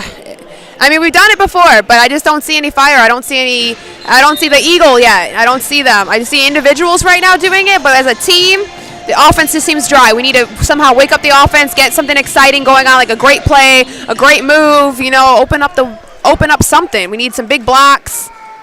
There you go. Great defense. And he's going to get nothing, like maybe a half-yard push on that play as the Omaha Beef it's a little bit closer. Oh, we got gain tag. We got Anthony Hughes. We got Kev Morris on that one. Hopefully that counted for him as at least assisted tackle so he can get down in his. I think right now he only needs 4 more in order to get 100. That's his biggest goal of tonight, is getting to the 100 tackle mark on this season. He is ranked number 1 in the overall CIF league. And how many tackles is he at right now? Right now, I believe it's 95. We can make history. Again, the Chicago Eagles can't make history. Woo! Thank you for that. Was that you, Peter? As he looks behind himself. Hey, if it was, it's well taken, though. All right, well, 1 yard gain. Throws it up high. Lollipops it. He caught it? We'll see what the officials say. We have a weird corner shot. We can't see that. I just see the guys put their hands up. Still waiting for the call from the official. I would like to see this replay. Here we go. Let's take a look right here as we go to the monitor right here, see what happened. Exactly. Okay, look to the right side of the screen because this was super fast how Floyd Jr. did this. Right away. This new is going to be open. Great play. I think that's a touchdown right there. Yeah, over the boards, everything. That's a touchdown. That was a great play. Chris Berry had to stay with him a little bit longer. But they're not giving it. They are. So yeah, they gave it to him. You got Jeremiah Oates again kicking the extra points. It'd be great if we can block it, but kick is up and the kick is good. And all I just got to say for that, here comes the bus. No, 36. Not at all. 36 to 15. One of my favorite numbers, though, right there. But it's all right. That's another story. But 36-15, another. Dude. All right. Well, Chicago. Oh, looks like Coach is a little bit upset right now, talking to the ref, saying that he pushed off. We can definitely look at that on the replay too, and it comes back up, or you guys can go back tomorrow and hit replay or rewind. Here you go. We have it back on replay now. So watch number. Well, we don't. Let's see if we can see it. I see Chris Perry putting the hands out. I don't really see anything on the offensive side, but we weren't right there to see. But unless he did something before you saw him put his hands on him, we just missed on the angle. But yep, that could have happened too. So that's a little frustrating. Could have been a missed call. Could have been a good call. We don't know. But at the end of the day, it is what it is. They got to get over it now. Now it's 36-15. Eagles really need something right now. Yeah, like I said, my heart really goes out to this team. I really enjoy them. But you know what? At the same time, you know what? They got a lot to be ashamed of. Again, first year in the league, I thought they pretty darn impressive at times, the way they fought. It's still, I'd be interested to see how their chapter continues to get better, how they blossom as a organization. But it's definitely a learning experience for everybody.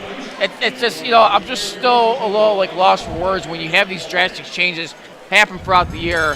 I mean, it's like you're sending a message like you want to win now, or do something, shake some things up. You're trying everything, but yeah, it's just. Oh, there you go, out of bounds. We have the lowest ceiling in the CIF. If that's out of bounds, that should be a touchback, I believe, right? Hitting that catwalk. No, that's just going to go back to the 20-yard line, I believe, for at least good field position for the Chicago Eagles finally. Thank you, Batman, Dark Knight, watching over us. All right. Well, they're going to have the ball at a decent field position, as you just pointed out, at the 25, so it's going to be halfway at the field. Halfway. I mean, all we need is 25 more. If not, drop and give them 25. Yeah. Let's just get 25. We need a touchdown now, and then we need the defense to get an interception and score again. Or we can have a kick return. That would be kind of nice. Hey, it almost happened at one of them, though, earlier. Chris Perry, and he got tripped up. All right, let's see this play. All right, Anthony I going. It's up to Boykin again. A little bit too much. Too much muster on that play.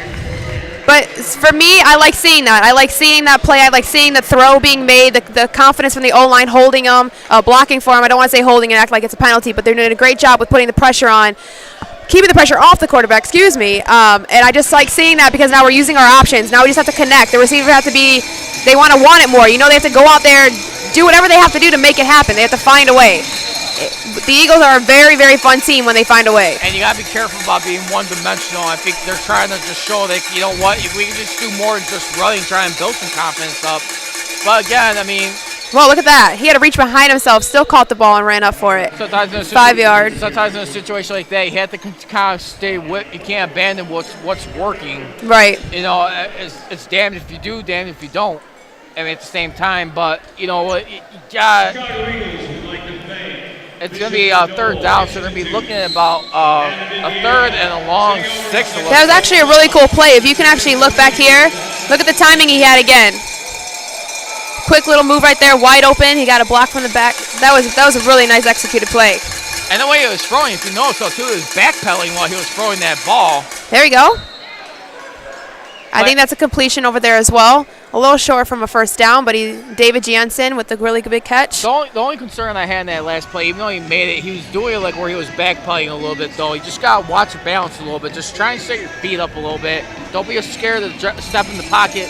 But again, you know, you got defense coming at you. You got to react. But, you know, either way, nicely done. It worked. So you want Ionati to be a little more disciplined before he throws? I'm not saying that. I mean, it's not just discipline. You know what? At the same time, you know, at the end of the day, it's just it's instincts. You just gotta learn to react. I mean, you can have discipline as much as you want, but when you're in the heat of the moment, when it's happening at you, you gotta learn to just react and just. Right. Well, that's how he reacted then. Yeah. No. And again, that was and it worked. It just. You just are. It's not too perfect for you. You're a critic right now. It wasn't perfect. Yeah, yes and no. I mean, just trying to just be fair from both sides of the coin. I enjoyed it. And just, you know what? I thought it was a good play. I think Ionati did well. No, he did. I'll give him credit, but again, Ionati, I got you. It's more like a concern. A concern. I got it. Okay, he's running into traffic, but he found a little bit of a hole. 5 yard, would you say? At a 5 yard gain? I'd probably say more like a 3 yard game from that. Oh, play. okay. Well, I guess I'm being a little too generous. No. Hey, nothing wrong with that. Ladies and gentlemen, I'm the kind while she's the pro right here in this one. Oh, right. No, yeah, you're right. 3 yard gain. All right, well, that's going to do it for end of quarter number 3. Wow, that was a fast quarter. Yep. Very fast quarter. No walls going down this one. So we didn't score that whole quarter. Nope. See, that can't happen. We cannot have a scoreless quarter and expect to win and take this team out of the playoffs. Right. Now we have to make up for that. We have to at least score 3. Okay, well, that's going to do it for right now. Not to cut you off, Daniel. I apologize for that. But we're going to be going to break. As you're listening to SportsHouseChicago.com live from the USC Pavilion. We'll be back. The Illinois Center for Broadcasting is now the Illinois Media School. We've been an institution in the Chicagoland area now for 30 years. Because the broadcasting world is always changing, so are we. Not only are we teaching radio and television production, but now you can learn all aspects of the media industry, like web design. You can even specialize in TV or film, sports broadcasting, and even sales. No matter where you are in the Chicagoland area, we have a campus near you. The Illinois Media School. Be on TV, be on radio, beonair.com. The Illinois Center for Broadcasting is now the Illinois Media School. We've been an institution in the Chicagoland area now for 30 years. Because the broadcasting world is always changing, so are we. Not only are we teaching radio and television production, but now you can learn all aspects of the media industry, like web design. You can even specialize in TV or film, sports broadcasting, and even sales. No matter where you are in the Chicagoland area, we have a campus near you. The Illinois Media School. Be on TV, be on radio, beonair.com.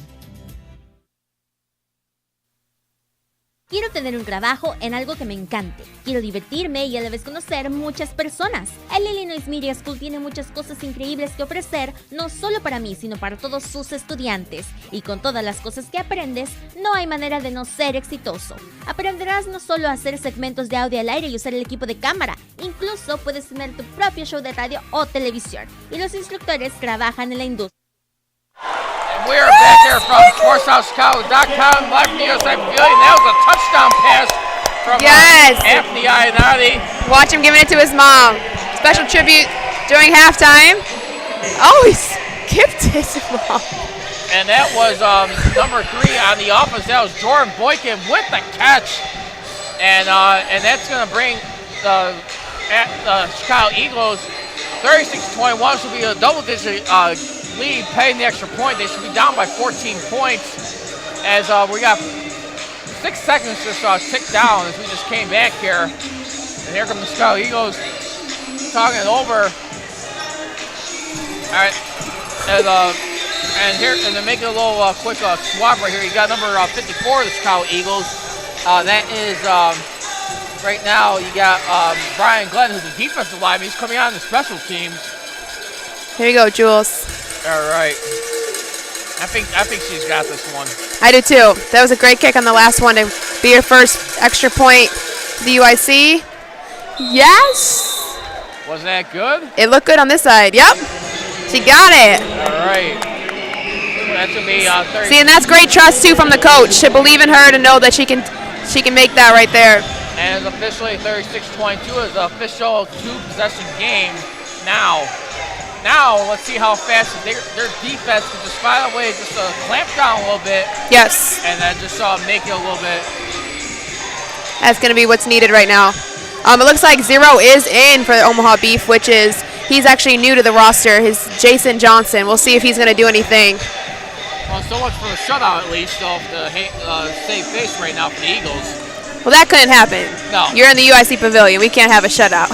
No, I don't think they're going to let it anyway. I'm just, glad right now. But got a few positives working on that. And nice to see a passing, though, too, a plus. Your last three scores were running plays into the end zone. So nice to see that, though. A little bit of something to work with and keep their heads up. And real quick, too, I don't know if you guys ever noticed this, especially the ones watching at home. Just the way that the Eagles, every single time, away or home, they go up to the fans, they interact with the children. Whether you're a home or away team, these children look up to you so much. And I think that's a really cool thing how the Eagles will always do that. They're here for the kids for sure. And it's a really cool thing to see. Definitely. All right, well, the Chicago Eagles, they're kicking it off. Calvin with the deep kick. It was pretty cool. Yeah. And here we go. Here come the Anthony Hughes. Nice tackle. And a nice return there by the Omaha Beef, nearly up to midfield. As they're going to be spotting the ball at the 24, so it's going to be 1 yard short of the halfway mark. Anyway, time is continuing to clock down right here. And I'd really be interested to see what this time of possession is right here in this game. But the Chicago Eagles get ready to get back on defense, get ready to go back to the drawing board here. As the Omaha Beef are discussing over with their coaching staff. And here we go. As you see, right now, I just say, just ground and pound this team right now if you're the Beef. But the Eagles got to just, I'm sure they're kind of expecting that to be a little bit more alert, but they got a 3 receiver set. Maybe try to fool some people here, go for a pass. Nope. Nope, it's actually a running play, and a nice job by the Eagles right there, only minimizing the damage, just about maybe a yard right there on the Omaha Beef. So that's a good sign right there. That's how you get it. There's some energy right there. Yep, no doubt about it. And the ball's going to be spotted at the 25, so just a 1 yard gain. And Omaha Beef talking over as you got Joshua Floyd just talking with the offensive coordinator, no, the head coach, I believe. And that was Corey Ross. So here comes Omaha Beef. Snap, received. He's going to make a pass. Oh, wide open. And luckily, who is on? See, this is the miscommunication on defense. This cannot happen. Take out Anthony Hughes. You have Chris Perry in. You have Chris Muhammad in. We have a linebacker, 20. I believe he's 3 games old. We have Alex Wall. We can't have that. Just thankfully for the Eagles' sake, it was just overthrown, and that's just where they got to be careful. Yeah, he was wide open. And he's the one that he's their go-to receiver, him and Ferguson. And these are the newer guys on defense that you mentioned, right, for the changes, I would imagine. Yes, number 5, he is our running back, and he is our corner right now. And we have Kev being a corner, which he normally is a linebacker. So 20 is in for, they switched right there. Floyd's on the run, but Kev on his 4th. Whoa, missed tackle by 20. He's running like Slash Quillo Stewart the way he's running with that ball today. Yeah, he definitely wants to get in that end zone. Because he's making a big point, too. Floyd Jr., he's been battling back and forth with Brandon Steed, I believe his name is. They've been sharing time, and I think he's at that moment where he's like, you know what, I'm done sharing time with the other quarterback. I want to start, and I want to play at all times. Brandon Steed, that was his name. Yep. Back and forth last week, 2 weeks ago, they were alternating. and Floyd Jr. got to the point where he's like, I think he's basically making a statement like, I want to play, let me start more. Definitely. All right, well, Scout Eagles definitely just keeping their eye on here. As it is going to be third down. This should be a makeable stop right here, you would think. But let's see what goes on as the Chicago Eagles are trying to make this stop. It's going to be a pass. Brian Glenn almost, there we go. He still cut the ball alive, but threw out of bounds. It's a great play by Ayub and a second chance by Brian Glenn. It would have been nicer if they would have gotten that sack. Just let him just slip away right there. Yeah. Hey, that's how you do it. Pressure. I don't mind that kind of pressure. Either way, it's like that's still a good sign right there. All right. Just for the D-line to have that type of energy in the fourth quarter too, is a good sign for the Eagles. All right. Well, it is going to be officially, looks like I want to say fourth down on this play. Let's see.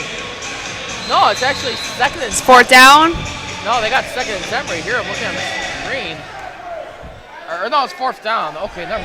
They're kicking for it. Yeah. Chris Perry back there. Hopefully we can get a return to the house because Chris Perry is definitely known for that. All right. Well, the snap.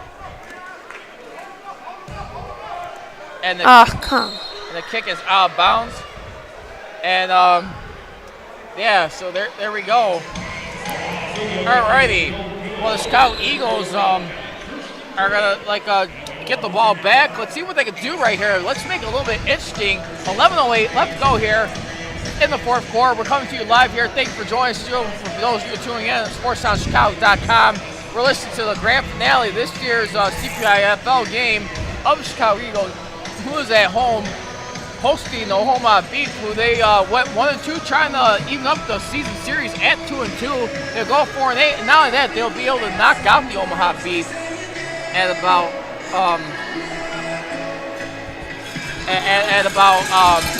this final game this season. So just to take a look real quick in the NBA.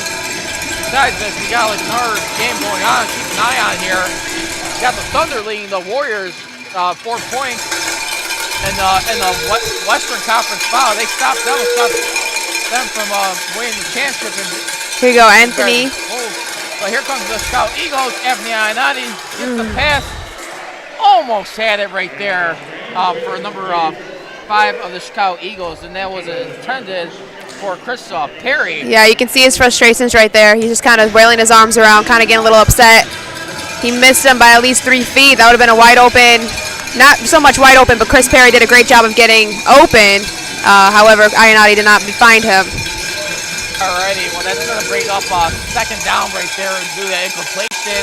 They got the ball at the 15-yard line. See what they do right here as the Scout Eagles are going to wait the snap. There it comes. There we go. Found the hole. This is it. This is what we've been needing. And he could go all the way, as Chris Berman would say. It is a touchdown by Kelvin Phillips. And this game is far from over here, Danielle. Yes, they needed that. Right there. It was a play, a great play. They kind of got fooled. The defense got fooled. Kelvin was able to break through, no tripping, just full on strong. You can see he just runs strong. They almost got tripped up right there, picked up his feet, and he's like, you know what, I got this. We definitely needed that. Now, hopefully, we can continue that, and we just need 2 more. And the defense got to hold them, and then we got it. And we knock out the Omaha Beef. I believe it can still happen, though. I had my doubts, though, in that third quarter when you went scoreless, though, but we'll see. It's like we're known to have good fourth quarters. I don't know what it is. They're just used to that from the beginning of the season, and we just have to go out with a bang right now with 10 minutes left.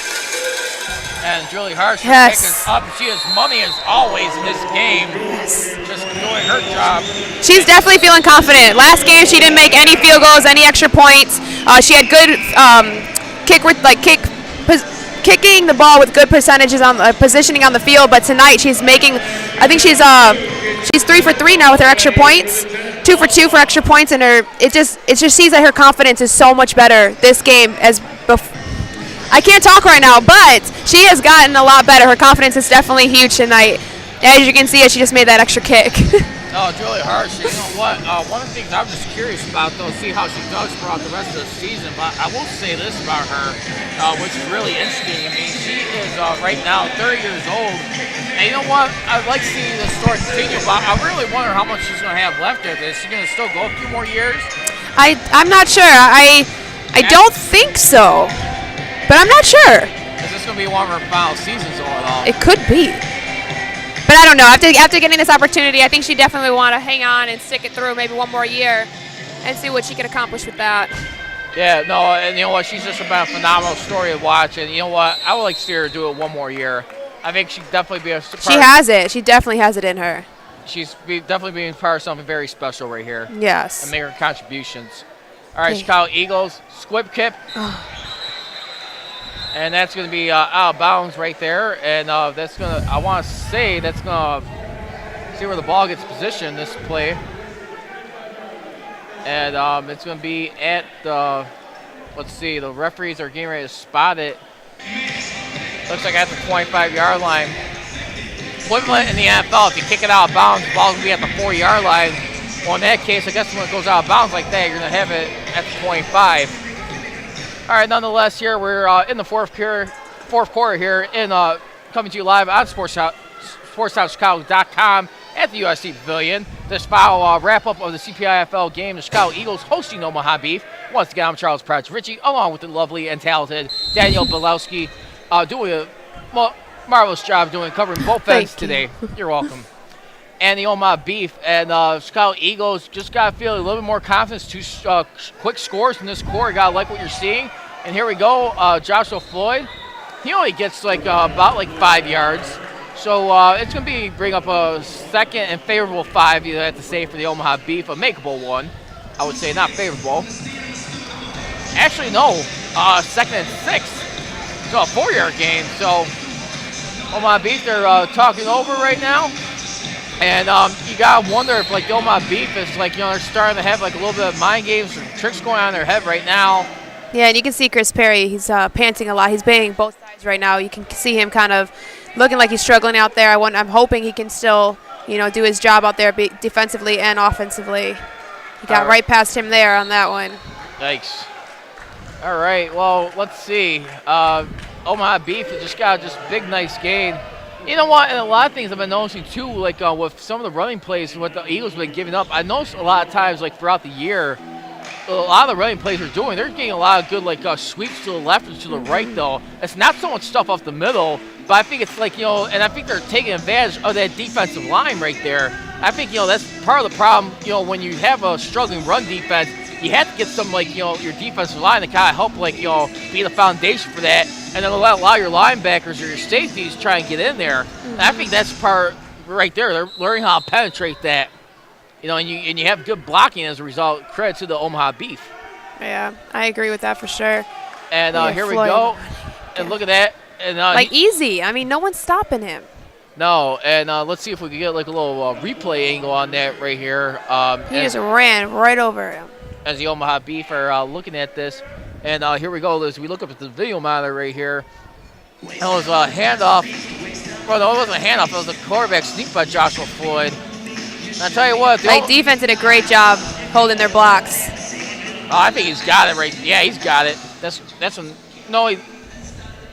Yeah, he does. He's got it. It's going to be 1st and goal right now. And at the 1-yard line. Chicago Eagles. How big would this be if the Eagles stopped him? That would be huge, ginormous. Yep. Wishful thinking. Nothing wrong with that. So it's going to be a touchdown, Omaha Beef, as Chicago Eagles are going to now trail this by, it's going to be 42-29. So it's going to be back to a full two-possession game, playing the extra point. As they are looking to keep this thing going here. As Chicago Eagles in this fourth quarter is 7:50 left to go here, live from the USC Pavilion. Chicago Eagles hosting the Omaha Beef. I'm Charles Pride Ritchie, along with the lovely and talented Danielle Bilowski. And here comes the extra point being attempted. Snap is up, down, good. Didn't look good. Let's see what the Ink. There you go. There you go. There we go. The Eagles need that. Yep. And that's gonna bring it 42-29. So they keep doing their job. Possession, you're looking at a 1-point victory if that holds out to be true. And you know what? I'll be honest with you. Ironically, if they do beat the Omaha Beef in this game, we'll probably be looking at a similar score to what we saw back in April 9th. Remember that? It was a 49-48 point lead. We're almost looking at that. Yeah, and then 2 weeks ago we just lost 51-50 because of a block kick. So these games are really, really tight. It's both talented teams. It all comes down to heart and the miscues. It all depends about opportunities in this game. You know, with these two teams, if one miss opportunity, the other team's going to expose that, and they're going to take advantage of every single opportunity. So with the 7 minutes left of the fourth quarter, we have to make sure that every opportunity for the Eagles are made. Tim Marvinitis always said, don't count your opportunities, make your opportunities count, and I think that's a huge thing that the Eagles need to do right now. All right, well, while we're going to be going to break right here, you're listening to SportsTownChicago.com. We'll be back. I'm Charles Broderici with Dan Belowski. We'll see you in a bit.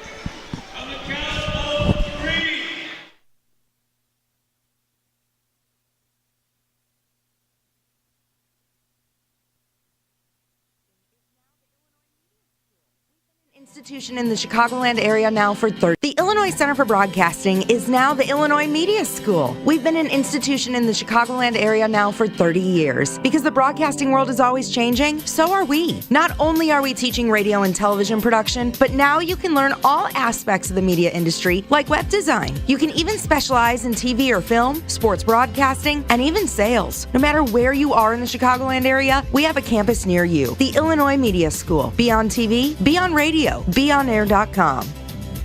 The Illinois Center for Broadcasting is now the Illinois Media School. We've been an institution in the Chicagoland area now for 30 years. Because the broadcasting world is always changing, so are we. Not only are we teaching radio and television production, but now you can learn all aspects of the media industry, like web design. You can even specialize in TV or film, sports broadcasting, and even sales. No matter where you are in the Chicagoland area, we have a campus near you. The Illinois Media School. Be on TV, be on radio, BeOnAir.com.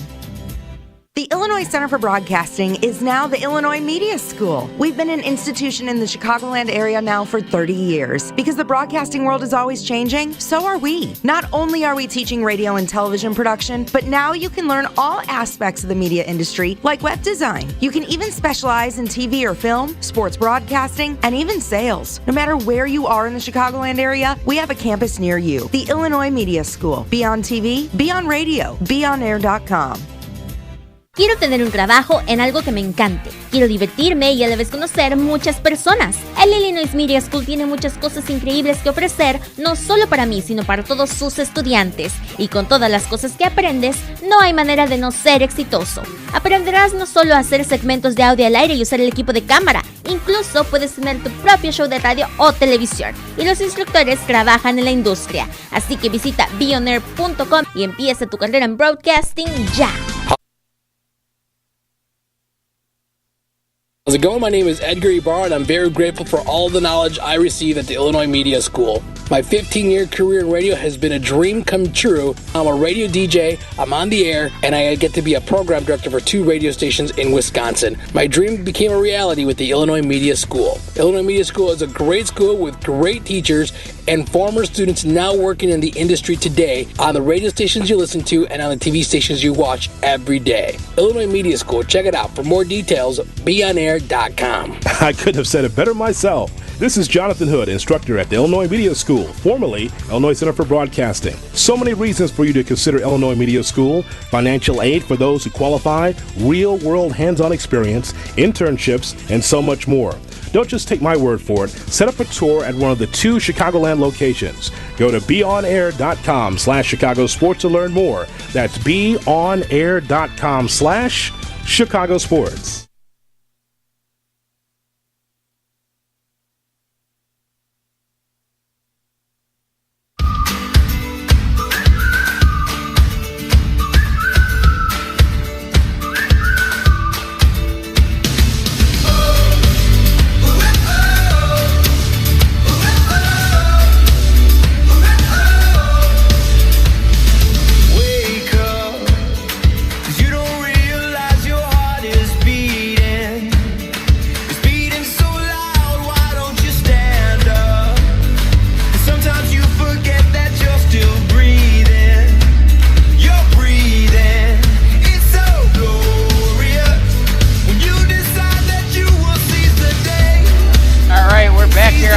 SportsHouseChicago.com. Live from the UIC Pavilion as Omaha Beef just kicked it off to hit the catwalk once again. So guess what that means? You're going to have the ball at the 25-yard line for the Chicago Eagles as they're going to have some nice field positioning once again here. Let's see what they can do with this. Boy, it would just be nice to just get another quick strike right here, Danielle. Yeah, we need something very quick. I'm just so impressed with Chris Perry right now. He's back in the offensive huddle now after just coming off of defensive huddle. So, I mean, it's pretty impressive that he can play both sides. Hopefully they can use him now being his quick and agility. He needs to be used. What I like watching him, he hides behind people's screens. So you don't really see him, and he's just a quick guy that he's just able to make people miss. It's impressive. Alrighty. Chicago Eagles getting the snap at the 20-yard line as here it comes, the snap, the throw by Anthony Andrade. Got it. That's going to be hold the ball. Hold the boards. Boards are up. Yes. See? The Eagles learn, and they get better. Just like the boards. they must have really hit the weight room after this, so it's showing solid too, man. That was a really good play from Stacy. No, it was. Stuff like that, momentum. We need momentum. You know what? I tell you what, when you got a guy as tall as a guy like Stacey Howard, though, it makes you feel a little bit more confident where you can just lob it up there and have someone go up there and reach for it. And he definitely did that. Here comes running play by Kelvin. Perry's Phillips are still up. Oh. And he probably maybe just got a yard on that one. I mean, he got reversed, but still, let's see on the replay. I want to get like a little shot of this right here. See exactly what happened. Doesn't look like we're going to get it. As Chicago Eagles are huddling up, they're going to have the ball at the 2-yard line. They're only 2 yards away from bringing this back to a one-possession game once again. And here it comes. As the Chicago Eagles, we're going to have 2 Eagles players in motion on the same side. All right. There we go. Oh. The pass. Yeah. I mean, you have to see that. He was there, and now miscommunication right there. He was there for that second, but then the Beef's defense was able to jump in on that. Let's see if we get the replay. Yeah. It's just moments like that. I mean, in football, it's all about like centimeters and inches. If he had thrown that ball a little bit more in front of him, who knows? He might have made that touchdown for the Chicago Eagles. All right, Chicago Eagles, they're going to have it. It's going to be, let's see, what is it? This is, I want to say it's like 3rd and goal right here. Phillips with the wrong. Chicago Eagles, they get stopped right there. That's going to be at the 1-yard line. So it's 4th down. It's pretty much do or die right here for the Eagles if you really think about it. As the Eagles are trying to hang with it here and trying to huddle up, see what they can muster up here. Chicago Eagles got the ball close to the 1-yard line. Let's see what happens. Here we go. It looks like they're going to run it. We'll see. It's going to be a QB sneak. Trying to strip him, too. He's going to be short, and that's going to be turnover on downs. That's going to be Omaha Beef's ball. Yeah, that's frustrating. Yeah. Not able to capitalize on that. Had that throw been a little bit better, we could have had a touchdown instead of turning over on downs. Yeah, no doubt about it. And the Chicago Eagles are going to be left wondering right now. Just their final opportunity. Where can you learn to just see where they went wrong at right here? What do you think was the biggest difference so far in this game? I think it's momentum. I don't think anybody, when big plays are made, you got a little bit of a second bit of somebody's congratulating you. They didn't have the energy. They didn't play. They're not playing. I mean, it's not over yet, of course. It's 4 minutes left, but they're not playing with any spunk to them, any type of fire. It's not the Eagles ball that I'm used to watching. I think it's also because it's a dead time how we first started. I think that played a huge role into it. Offensively, we're not getting anything going. We're not using all of our options. It's just a lot of miscues, like Ionati perfect throws, we're not catching it. Or Ionati intercepts it, or throws an interception. Chris Muhammad tried to get a little too fancy with that one-arm catch, but we need stuff like that. Defensively, they're trying to make those moves and trying to make plays, but offensively, we have to do that. No, that was a gallant effort right there, too. But it's going to bring up second down as Omaha Beef, I think they're just going to play it smart, as mentioned. You're under 4 minutes to play right here in the fourth quarter. Coming to you live here from SportsTownChicago.com, live from UIC Pavilion, as we are counting down right here. And Omaha Beef are going back to the drawing board. They're hulling up in the end zone. So we'll see how this continues to play out. Omaha Beef, they're getting ready. They have the ball at the 5-yard line. See what happens here. Chicago Eagles, they receive the snap. I mean, the Omaha Beef, that is. And that's going to be another running play by Joshua Floyd. And I have to say, looking at this game, if I had to pick out a player of the game, I think Joshua Floyd has to be the player of the game so far. I mean, he did everything. Yeah. He's just running the ball. That's really their only offense they had tonight, and that's pretty frustrating from the defensive side of the Eagles that you're not able to stop a quarterback from running so much. Yeah, and he's definitely literally put this team on his back today when you look at it from that vantage point. And it looks like they're going to be on the verge of getting in, and only 3:12 ticks of a second left here, as Chicago Eagles are only just thinking like what they need to be making going forward, but definitely a long off season to think about some positives. I mean, it definitely had happened this year, but at the end of the day, I mean, just it definitely translated the changes, unfortunately for them. But again, first year in the league, I mean, I think it's just a lot of stuff you got to tip your cap off to them, like how they did, and it's just incredible to watch. And I still would be excited for a second year with this team, though.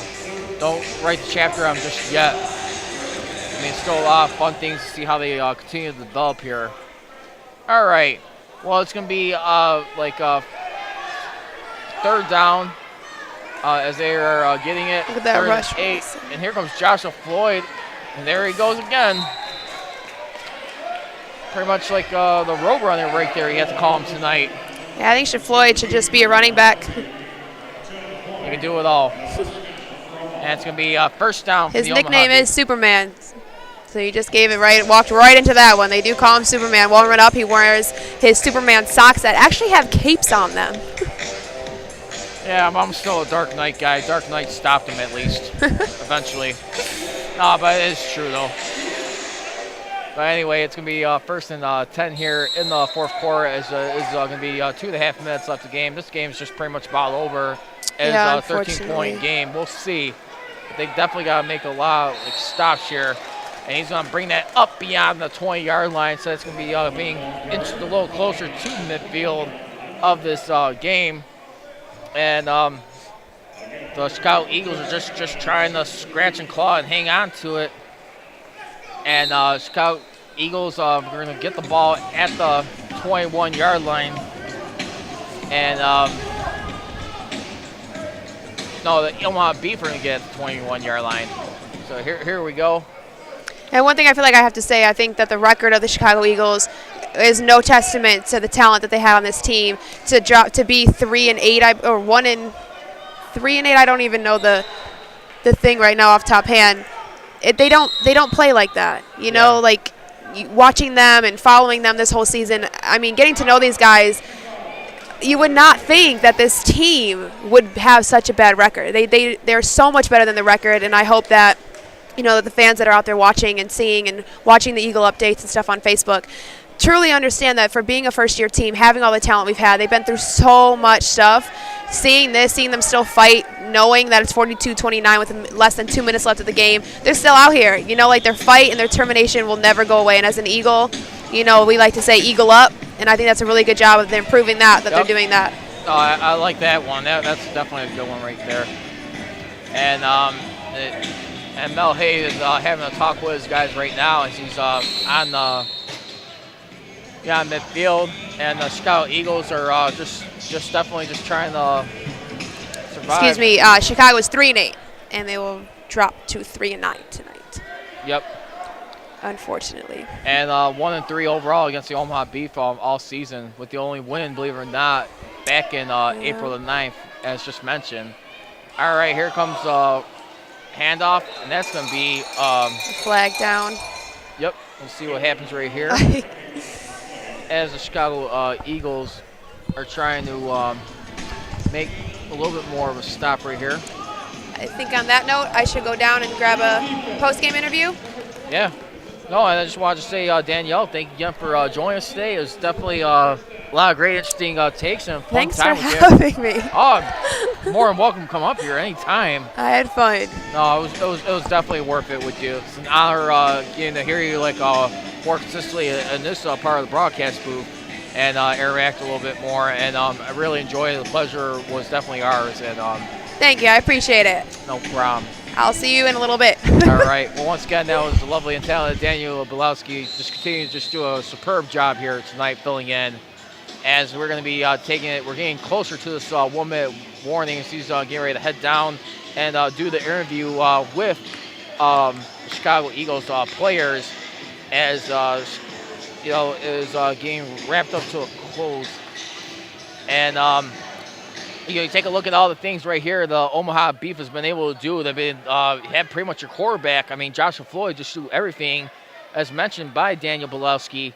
As here it comes, Chicago Eagles, and he gets slammed to the turf right there. And that was by the Chicago Eagles. That was Deontay Ball, and he pretty much slammed Joshua Floyd down the turf. And thankfully for him, he's all right. Last thing you want to do is have an injury to your player of the game right there, and that was just definitely a wicked shot he took right there. All right, well, Chicago Eagles are meeting up with Mel Hay at the halfway part of the field. As here we go, the Omaha Beef trying to just play it out here right here. I mean, the Chicago Eagles are down their final timeout. You got to figure one more first down. The game is on ice right here. The Omaha Beef will be going to the playoffs. So pretty much game over unless something miraculously happens here. So the Chicago Eagles fans right now getting some stuff to the fans. They're throwing out some T-shirts. And there we go. Well, Chicago Eagles definitely got a lot of pondering to do here. Alrighty. Well, I just wanted to say, everyone, on behalf of all of us here on Sports Town Chicago, before we wrap up tonight's coverage, it's definitely been a fun year. Those of you listeners that have been tuning into us, please feel free to continue doing so.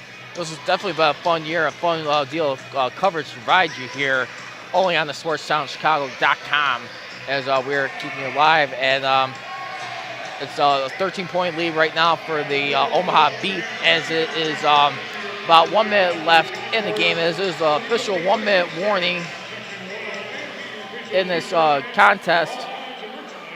And right now, we're just really just like to see what they make in the offseason as far as with this team going forward. It's just a lot of great stuff. Nothing really to hang their heads over, but it was just definitely a lot of mental, things they got to make as, Chicago Eagles going learn in their second year as a franchise. So it's going to be it's going to be second down and a long 20. Manages to pick up 5 yards, and that is right there for the Omaha Beef. That is Jordan Boykin who picks it up. And Chicago Eagles only 40 seconds away from their season coming to a close here. And once again, if you want to continue to follow coverage here, the music right here, pretty much sums it up. It was just it was a disappointing year, but at the same time, you know what? For being their first year franchise, it was definitely worth a lot of stuff to just be watching with this team. Definitely got a lot of magical stuff. Here come the Omaha Beef. They're QB sneaking it. And that's Joshua Floyd. He gets it up to about the 20-yard line. And that is going to be game over as the Omaha Beef have done it. They have clinched the playoffs here. It's only going to be 5 seconds left. It was a timeout, which was by the Eagles, their final timeout. But what job they've done is that going to bring their record right here for the regular season in this year as the Omaha Beef. They will be improving to 7-4, so they're going to be officially in. And be interesting to see how matches up with playoffs picture. But definitely did a lot of great stuff here. I mean, you look at like his head coach. Let's see, it was Corey Ross, I believe it was, for the Omaha Beef, and a stellar job him and his men did this year. Anyway, Chicago Eagles trying to get like one more defensive play in the books here before we go here. But I mean, wow. Omaha Beef just one more play away from officially taking this thing down, as Chicago Eagles are gonna finish out the season to 3-9, as mentioned earlier. As here we go, the snap, the throw, that's gonna be intercepted, but it's gonna do it nonetheless. As the Omaha Beef are in the playoffs, they are now in a 7-4 record as they get in. Alrighty, and you know what? A valiant effort this year by the Chicago Eagles. You've been listening to SportsTownChicago.com, and that is final. Is 42-29. We're going to be going to break here. You're listening live to Sportstown Chicago, live from the UIC Pavilion. I'm Charles Prodigy Ritchie. We'll be back.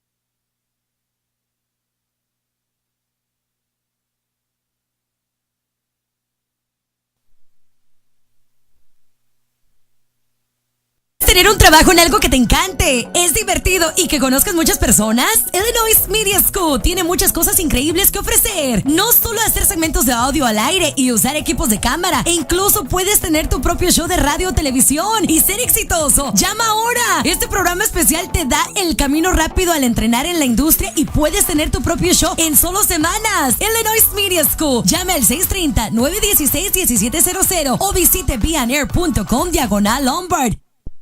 ¿Quieres tener un trabajo?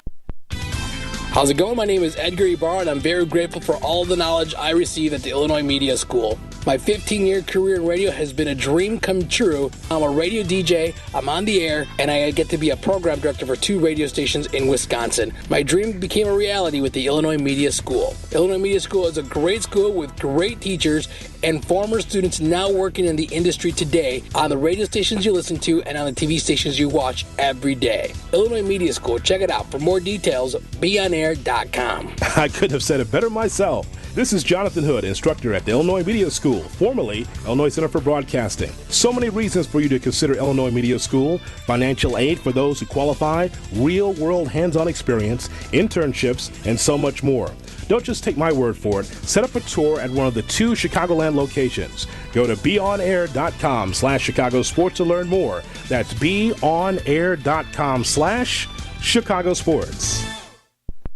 Out of all the schools I applied to, Illinois Media School was the first to personally guide me through the financial aid process. Not only did the school offer classes in my field, but hands-on experience with all of today's modern broadcasting equipment. Illinois Media School gave me all the tools I needed to find a career in broadcasting. While in class, I worked one-on-one with real professionals in the television and radio industry. Job placement helped me find the perfect internship where I had real, on-the-job training. No other school offers a program as exciting exciting and educational as this. My name is Mandy, and Illinois Media School helped me achieve my career in broadcasting. I couldn't have said it better myself. This is Jonathan Hood, instructor at the Illinois Media School, formerly Illinois Center for Broadcasting. There's so many reasons for you to consider Illinois Media School. You can go if you don't like the college that you go to, you don't like the major, or maybe you just want a fresh start for someplace new.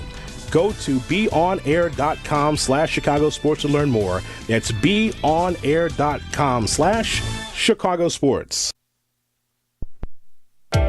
My name is Chris Labosco, and I do play-by-play for minor league hockey. It was while I was at the Illinois Media School that I got my first opportunity to do actual play-by-play in my first week of class. Through my time in class, I was able to improve as a broadcaster by learning how to use different equipment, how to set up for a remote broadcast, and how to prepare for each and every game that I would call. I even found an internship doing play-by-play for minor league baseball before graduating. If I never went to the Illinois Media School, I never would have found my passion. I couldn't have said it better myself. This is Jonathan Hood, instructor at the Illinois Media School, formerly Illinois Center for Broadcasting. So many reasons for you to consider Illinois Media School: financial aid for those who qualify, real-world hands-on experience, internships, and so much more. Don't just take my word for it. Set up a tour at one of the 2 Chicagoland locations. All right, so Coach, it was a very frustrating loss and a bad way to end the season, but what can you take from this season moving on to next season? That we got a good nucleus of guys coming back. We have to fill in a couple of spots and get stronger. I mean, we have some places that I think people exploit that we need to get stronger at, and we'll do that coming in next year. Coach, you were only able to have the head coaching job for at least 3 games. What biggest difference are you trying to look forward to in bringing you into the games next year? We got to play faster. We got to play more aggressive than we're playing right now. I'm not satisfied with the aggressiveness of the team, and that's one of the things I really want to look for going forward into next year. Love you, Coach. Interview bomb. All right, so when is what's next for the Chicago Eagles coming up? Well, we're going to get together with the guys and talk about the guys that are coming back and try to sign, well, they already have contracts, but we're going to make sure everybody's coming back that we want and start looking for new players, and get ready for next year. Well, good luck to you, Coach. Great season.